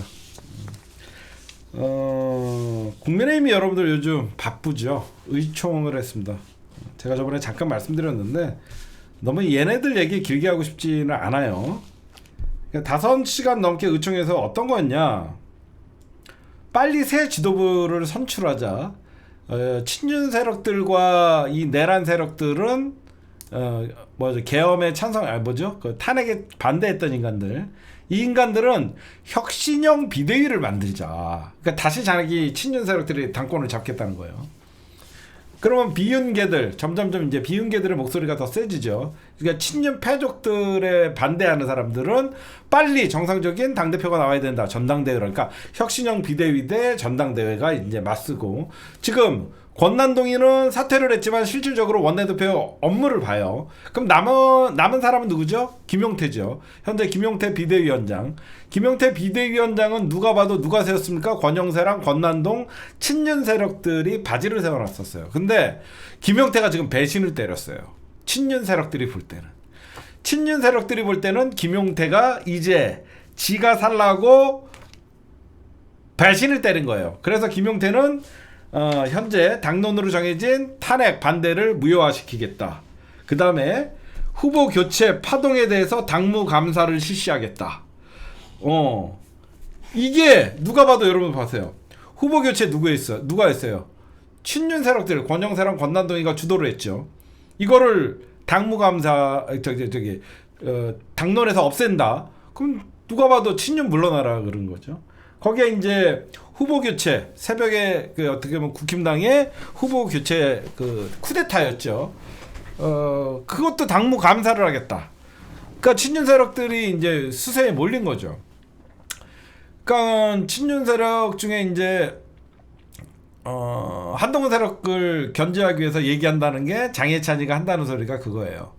그러면 한동훈 국민의힘 게시판 댓글도 당무 감사하자 이런 걸로 지금 맞서고 있어요. 지금 현재 그런 식입니다. 그래서 원래는 김용태 현재 국힘당 비대위원장의 임기가 이달 말까지예요. 근데 국힘당 전당대회는 9월 초라고 합니다. 그렇죠? 그러면 뭐가 이제 중요하냐면 이제 국힘당은 친한계가 당권을 잡아도 망하고요. 친윤계가 당권을 잡아도 망하는 수순으로 가요. 제가 분명하게 이건 예상을 할 수 있어요. 지금 이제 김용태는 임기가 이달 말까지지만 16일 날 원내대표가 새로 뽑습니다. 국민의힘이 16일 날 원내대표를 뽑아요. 근데 이 원내대표가 누가 되냐에 따라서 도로 내란당 그다음에 누구죠? 반윤당 이렇게 바뀌어요. 지금 후보들 보면요 웃겨요. 나국상 안찰스 내가 이번에 원내대표 또 남는다. 뭐? 제가 이번에 원내대표 또 남는다. 말을 똑바로 해 이씨. 뭐 이렇게 할 수 있거든요. 지금 가가멜 김기현 나오죠. 김기현, 나국상, 찰스. 지금 찰스 다시 어린이가 됐어요. 다시 어릴 적 꿈을 꾸다가 유아가 아직 말문이 덜 트였어요. 찰스가. 그래서 지금 이 3파전이 될 거라고 지금 여기에 또 누가까지 나오면 성일종 새끼까지 나온대요. 이 성일종이는 누가 봐도 내란 공범이거든. 그렇죠? 국방부를 그 당시에 방첩사랑 막 통화하고 국방부 장관 김용현이랑 통화하고 성일종 만약에 여러분 생각해 보세요. 나국상이 된다고 해봐요. 나국상 뭐 했어요? 윤석열 관저 앞에 가고 탄핵 반대 외치고 그랬던 인간들이에요. 거기에 가가멜 뭐 했어요? 나국상이랑 손잡고 가고 대통령 만나고 연병던 새끼들이에요. 친윤 세력대 원내대표. 그럼 여러분들 지금 친윤 세력이 다시 당권 원내대표 잡아갖고 전당대회 하면 그럼 결국은 어떻게 돼요? 친윤 세력들은 여러분들 어게인 김문수를 대통령 후보로 내미는 겁니다. 뻔합니다. 결론 이거예요. 누가 원내대표가 되든 이번에 김용태는 물러나게 돼 있고요. 전당대회를 안 할 수는 없을 거예요. 여기저기서 요구가 많으니까. 그러면 어게인 김문수 대 한동훈의 대결이에요. 김문수는 대선 과정에서 지지층 결집을 어느 정도 해놨잖아요. 국민의힘에. 한동훈이는 위드훈이라고 해서 기존에 자기가 60% 이상의 득표율을 하면서 당권을 잡은 적이 있죠. 그래서 여러분들이 보면 이번에 국힘당 전당대회는 김문수가 잡으면 어떻게 돼요? 한동훈과 김문수가 전당대회에서 붙었어요. 김문수가 잡으면 극우정당, 내란정당. 한동훈이가 잡으면 어떻게 돼요? 그냥 친윤 세력들은 영남 의원들과 함께 분당 사태가 일어날 겁니다. 여기에 또 변수가 있죠. 누구죠? 홍발정. 홍발정 뭐 하는지 아세요? 신당 창당합니다. 홍발장 지금 목표에 미국에서 오자마자 이준석과 만나갖고 신당 창당할 거 100%입니다. 저 미래가 없는 정당에서 무슨 당대표 하겠습니까? 좌파 세력들 새끼들 때려잡기 위해서는 이제 없어져야 돼요. 2번 섞지 3번 안 섞습니다. 이지랄 따면서 지금 홍발종 뭐라 그래? 응? 신당 창당해달라고 홍카콜라의 게시판이 있어요. 홍준표를 지지하는. 거기에 계속 글들이 올라오니까 홍준표가 이제 더 이상 저런 정당에 있지 말고 홍준표 후보님 나갑시다 그랬더니 알겠습니다. 왜 그러냐면 이준석이는 지금 여러모로 사지에 몰려 있잖아요. 이준석이가 사지에 몰려 있으니까 이준석이가 살 수 있는 것은 내년 지방선거를 앞두고 개혁신당이 자력 후보를 낼 만한 상황이 안 되잖아. 그래서 어떻게 해서든지 홍준표, 이준석은 손을 잡게 돼 있습니다. 정치인의 은퇴는요 잠시예요. 잠시. 여러분들이 제가 정치 그나마 좀 짬밥이 있어서 말씀드리면 정치인들이 은퇴한다는 말은 잠시라고 하면 되지 퇴장이라고 생각하지 마세요. 잠시. 국힘당 전당대회 맘 상했잖아. 홍준표 나를 떨어뜨리기 위한 전당대회였기 때문에 잠시 떠나가 있는 거예요. 잠시. 잠시니까 여러분들이 홍준표는 오자마자 신당 창당 그 다음에 그 자기 지지층과 친윤 세력들을 몰아내고 이제 반윤 연대 뭐 이렇게 해서 새로운 정당 창당할 거면 그러면 저런 게 있어요. 정당 창당을 할 때 시간이 좀 걸려요. 왜 시간이 걸리냐면 바로 국힘당이 창당한 다음에 신당 창당이 나올 리는 없습니다. 최소한 의원을 몇 명을 확보하냐가 그 신당의 성패가 달린 거예요. 그렇죠? 아무래도 현직 의원들이 몇 명이 와야지 국고 보조금이라도 받을 수 있고 정당의 목소리를 낼 수 있기 때문에 현직이 과연 그 친윤계 중심의 국힘당의 배지들이 이제 내년 지방선거를 앞두고 요즘 친윤계라고 했던 사람들이 모든 기사를 쓸 때 저 이제 친윤 아니에요. 친윤 이제 없잖아요. 탄핵됐는데 왜 자꾸 저를 친윤에 포함시키는 거예요. 이런 인간들이 있어요.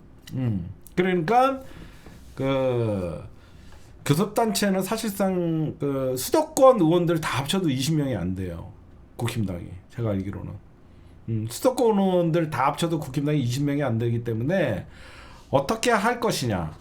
이게 갈렸고 결론은 홍준표는 국힘당에는 다시는 돌아가지 않을 것이고 결국은 외부 세력인 이준석과 연대할 수밖에 없고 이준석도 지금 위기에 몰렸고 내년에 지방선거를 앞두고 자력으로 할 수는 없으니까 홍준표와 연대해서 신당 창당을 만들 가능성이 굉장히 크고 국힘당은 김문수가 당권 잡으면 구구정당 한동훈이 정권 잡으면 배신정당 해갖고 국힘당은 개싸움이 불보듯이 뻔하다.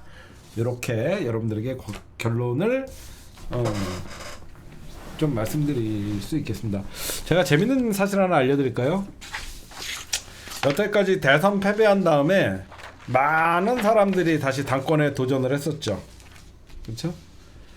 그 이회창이도 대선 노무현 대통령한테 패배한 다음에 정계 은퇴 선언했다가 그 복귀했다가 사실 실패했고 정동영 후보도 18대 대선에서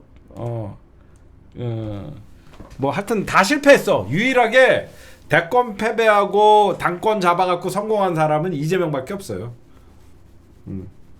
진짜 그치? 대선 패배하고 당권 잡아갖고 성공한 유일한 대통령이 이재명이에요. 그런 것만 여러분들이 아시면 될 것 같고 지금 사실상 여러분들 이재명 대통령이 경제에 올인하는 이유도 당연한 거지만 지금 어떤 시기죠? 정권 교체도 하고 지금이 어떤 시기예요? 사실상 지금 여러분들 내년 지방선거 지금 벌써 시작된 거예요. 여러분들이 지금 체감은 못하는데 대선이 끝난 지가 얼마 안 돼서 그러는데 이 정치판은요 내년이 지방선거면 사실상 지금 내년 지방선거 기간이에요. 그래서 민주당이 어떤 식으로 그래서 민주당이 엄청 유리한 거예요. 이재명 대통령의 이제 좀 있으면 국정 지지율이 나오거든요. 취임 후 첫 주, 취임 후 한 달 대통령 지지율이 거의 60%에 가까이 나올 겁니다. 거의 60% 가까이. 이제 내년 지방선거 이제 1년 전이잖아요. 그럼 사실상 후보 물망하고 지역하고 그래야 되기 때문에 사실상 지금 선거가 시작됐다라고 봐도 되고 맞아요. 특검이 절묘한 타이밍이죠. 특검이 여러분들 최장 170일이잖아요. 그럼 대부분 6개월 안에 끝난다는 거거든요. 그럼 올 연말까지는 특검의 수사가 이제 종료가 되고 그 중간에는 여러 가지 우리가 몰랐던 놀라운 사실들이 밝혀지고 국힘당은 이제 공중분해예요. 그럼 내년 지방선거는 민주당이 어느 정도 유리할 수 있겠죠. 그러면 국힘당은 영남 자민련으로 전락하기로 하게 되면 이제 유승민 뭐 찰스 뭐 이런 애들 뭐 다 모여갖고 새로운 정당이 만들어질 거라고 저는 생각을 합니다, 여러분들. 그쵸, 한 60% 나오죠. 제가 보면 좀 그래요. 그 다음에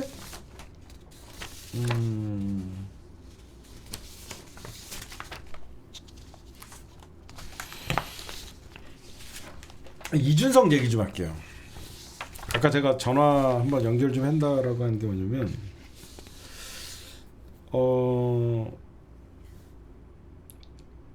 이준석은 여러분들 정치 스타일이 입으로는 뭐 새로운 정치, 젊은 정치 이런 거 얘기하죠. 제가 왜 이준석을 예전부터 뭐 민주 진보 진영 여러 가지 민주 진영이라고 볼 수 있는 유튜브들에서 이준석이가 출마할 막 그 방송에서 윤석열 욕하고 그랬을 때 저런 인간들은 키워주면 나중에 독이 된다. 제 말 현실화 됐죠, 여러분들. 변희재나 저런 새끼들은 절대 우리랑 결이 다르다. 저런 인간들이 윤석열 욕해준다라고 해서 홀깃해갖고 쟤네들의 등치를 키워주면 저게 나중에 다 독으로 돌아온다. 수도 없이 얘기했습니다. 다 지나보면 여러분들이 개충수 말이 옳았다 이런 얘기들 하죠. 이준석이를 왜 제가 나쁜 정치라고 얘기 예전부터 하면서 비판을 했냐면 정치 신인이라고 하고 여러분들 새로운 정치가 뭐예요? 여러분들이 생각하는 새로운 정치 뭡니까? 남들이 시도하지 않았던 기존에 있던 여의도의 문법을 깨는 어떻게 보면 여러 가지 다양한 정치를 시도하는 것들이 우리는 그런 걸 새로운 정치라 그래요. 제가 이준석이는 나이 처먹은 유학파 일베고 꼰대라고 얘기했던 게 뭐냐면 이준석 정치가 제일 쉬운 거예요. 아니 이준석이는 기존의 정치인들도 안 할라는 제일 쉬운 정치하는 거예요. 젊은 놈이 개혁한다는 새끼가 제일 쉬운 정치예요. 그게 뭐죠? 갈라치기예요. 혐오예요. 한쪽을 혐오를 조장을 하면요, 그 혐오를 응원하는 사람들이 있는 거예요. 그게 갈라치기이자 혐오예요. 그게 정치에서 제일 쉬운 거예요. 그 예전에 여러분들 그래서 지역 갈등, 동서 갈등 이게 뭐예요? 박정희가 만들었던 제일 쉬운 정치예요. 호남에서 자기 표가 안 나오니까 호남을 악마화시키는 거예요. 영남에 가면 영남에 가면 혜태 과자 안 먹는다. 호남에 가면 롯데 과자 안 먹는다. 이런 식으로 그냥 갈라치기 해서 전체적으로는 자기가 이길 자신이 없으니까 반이라도 얻겠다는 거예요. 그렇죠. 이준석이 그런 나쁜 정치한 거예요. 자기가 20, 30대의 민주당 지지층들을 다는 잡을 수 없지만 불만 있는 20, 30대의 지지층이 분명히 있으니까 그 사람들을 자극해서 내 편으로 만들자. 가장 나쁘고 쉬운 정치예요. 가장 위험하고. 이게 정치의 유혹이라고 합니다. 정치인들은 그걸 몰라서 안 할까요? 정치인들이 가장 해서는 안 되는 게 이 유혹이에요. 유혹. 위험한 유혹에 너무나도 쉽게 이준석이는 그걸 이용해 처먹는 새끼가 무슨 젊은 정치이고 그게 무슨 여러분들 개혁이고 그렇습니까? 그래서 저는 절대 이준석이를 위험한 독보서질이라고 예전부터 얘기한 거예요. 제가 요즘 이재명 정부에서 제가 이 작은 힘이나마 뭘 할 수 있을까? 첫째, 제가 예전부터 생각을 좀 많이 바꾸고 있었어요. 20, 30대의 보수와 극우화가 단순히 역사인식의 부재냐, 일전 특정 사이트의 문제냐, 게시판의 문제냐, 저는 이렇게 볼 문제는 아니라고 생각해요. 저도 예전에 그렇게 생각을 했거든요. 진짜 제가 방송을 하고 20, 30대의 이런 극우화나 잘못된 보수화의 길로 가는 걸 막으려 그러면 그들을 좀 알아야 되겠더라고. 그래서 제가 좀 요즘 그거에 좀 공부를 해요. 제가 나름 얇은 공부를 한 거를 제 방송을 지금 시청하시는 20대, 30대 초반 이준석이의 표를 줬던 그분들 제가 잘 파악했는지 조금만 좀 점검 차원에서라도 좀 제가 한번 얘기를 해볼게요. 그리고 저한테 전화를 좀 주십시오. 전 단순히 20대, 30대가 이준석을 지지하고 극우화되고 보수화된다는 게 그냥 일베들의 소행이라고 생각했어요. 일베들의 일부가 그렇게 난리를 치는 것이다. 근데 이번 대선 결과를 보면 정말로 20, 30대 남자들이 이준석을 많이 지지했더라고요. 왜 그럴까? 일단 첫 번째 요인은 청년들이 살기가 너무 힘들어요. 소득의 양극화에 대한 어떻게 보면 이 자본시장의 폐해죠. 신자유주의의 폐해가 젊은 층에서부터 온 거. 그리고 물질 만능주의가 되다 보니까 눈에 보이는 어떤 계급의 격차가 벌어지다 보니까 상대적 박탈감, 허탈감 이런 것들이 청년들에게 많은 것 같아요. 청년 남성들의 억울함이 실제로 존재하더라고요. 제가 몰랐는데 실제로 청년 남성들의 억울함이 존재를 하는데 우리는 그 존재를 인정하고 싶지가 않았었어요. 그러다 보니까 그냥 그들을 일베다 이런 식으로 치부를 했었는데 아니들 그래서 뭐 이대맘 달래기 뭐 이런 얘기들만 했는데 그러니까 이대남들이 가장 자기의 어떤 자리를 뺏겼다 박탈당했다고 느끼는 그 분노와 좌절 그거가 이제 타인을 향해서 여성들에게 돌아가고 이런 혐오를 조장하는 이준석을 지지하게 되고 그 사람들의 분노를 이용을 했더라고 이준석이가. 제가 보니까 물론 남성 커뮤니티도 일부 문제는 있지만 정확히 보면 잠깐만 얘가 요즘 다시 정신이 오락가락 하는 것 같다. 너 좀 조심해라 키스트. 집권 여당 방송이라고 너 오버하지 말고. 그 다음에 지금 우리가 생각할 때는 이 불공정 그 다음에 이대남들이 가장 생각하는 게 뭐냐면 역차별이더라고. 역차별. 그러니까 역으로 여성들의 어떤 그 평등 이런 것들을 너무 내세우다 보니까 자기네들이 역으로 차별당한다고 생각하는 게 많더라고. 내가 보니까 그게 심한 것 같더라고. 그래서 자기네들은 그래서 그 역차별의 대상이 여성이더라고. 군대도 안 갔다 오는 여성들 막 이런 식으로. 그 다음에 자기네 결국 외국인 노동자들이 자기네들의 뭐 일자리도 뺏는다. 그 다음에 뭐 장애인들에 대한 혐오. 그러니까 공정경제 장애인들의 어떤 가산점 이런 것들. 공정경쟁 시장에 그냥 물을 흐리고 있다라고 생각하더라고.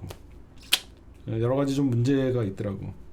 그래서 뭐 미래 세대라고는 얘기를 하지만 강한 남성과 능력자 남성의 압박으로부터 해방이 돼야 되는데 너무 우리 사회가 능력과 외모 이런 주의가 되다 보니까 그러니까 자기네들은 존중받지 못한다고 생각하는 것 같아요. 그러니까 어디까지나 제 개인적인 생각입니다. 제가 뭐 다 여러분들이 이건 제가 그동안 몰랐던 것들을 보니까 그런 얘기가 나오고 그 다음에 그럼 어떻게 해소해야 되냐, 그렇죠? 어떻게 해소해야 되냐? 저는 교육도 문제고, 그러니까 성평등이라는 교육이 우리나라가 너무 부족한 것 같아요. 남녀 간의 차별이 아니라 남녀 간의 어떤 균형 이런 것들이 우리가 좀 너무 잘 못한 것 같고, 그러니까 먹고 살기 힘든 게 가장 중요한 것 같아요. 어느 정도 경제 회복이 되면 그리고 이 구구당이나 기독교 구구당 어떤 이런 잘못된 커뮤니티들이 이거는 어느 정도 우리가 좀 제재를 해야 된다고 생각하는 게 너무 이쪽에서 폭력을 조장하고 이런 그러니까 우리 사회가 이 불만이 결국은 폭력으로 이어지고 그 폭력이 결국은 개선이나 그런 방향보다는 더 퇴행되는 것 같아요. 제 느낌은. 그래서 좀 많이 어떤 저항을 좀 미리 이재명 정부에서는 잘 대응할 거라고 저는 좀 하고, 저는 일베나 펜코를 DC나 폐쇄해야 한다. 일부는 동의하고 일부는 반대해요. 그게 여러분들 폐쇄한다고 없어지지 않아요. 여기서 폐쇄하면 딴 데 생깁니다. 그쵸? 여기 폐쇄한다고 없어지지 않아요. 여기 폐쇄하면 또 사이트 생기고요. 그런 게 아니라 근본적으로 사회적 분위기를 여성도 존중받고 남성도 존중받고 우리 미래 세대들이 마음 놓고 일할 자리도 충분히 생기고, 일할 자리가 없고 막 그러다 보니까 사회적 불평등, 불만 이런 것들이 폭발한 것 같은데, 하여튼 제가 볼 때는 이재명 정부가 이것도 저는 잘 챙길 거라고 믿고, 제가 예전보다는 많이 개선됐다, 그 얘기를 하고 싶은 거예요. 저는 예전에 20, 30대의 문제를 진짜 다 몰라요. 몰라서 단순히 우리 새끼들은 안 그러니까 그냥 역사의식의 부재, 어떤 잘못된 역사관, 그리고 물질 만능주의에 쩌들은 어떤 일탈 행위의 일부 사람이라고 생각했어요. 근데 제가 많이 바뀌었죠. 이 사람들의 불만은 진짜 존재하는구나. 이념, 정치 이런 걸 떠나서 진짜 여성에 대한 혐오가 기본적으로 있구나, 그런 걸 확인하면서 좀 놀랬죠. 저는 예전에 그런 거 몰랐거든요. 불만이 존재한다는 게 일부가 과대 포장하고 뭐 그렇게 생각을 했어요, 처음에. 저는 처음에 몰랐어요, 그런 걸 잘. 역사 의식이 없고 그렇게 생각을 했는데 나중에 보니까 진짜 있더라고요. 예. 근데 이게 문재인 정부에서 심해졌더라고. 문재인 정부에서 되게 심해졌더라고, 이 현상이. 그래서 이재명 대통령이 20대 대선 때 참 힘들었더라고, 이게 보니까. 보니까.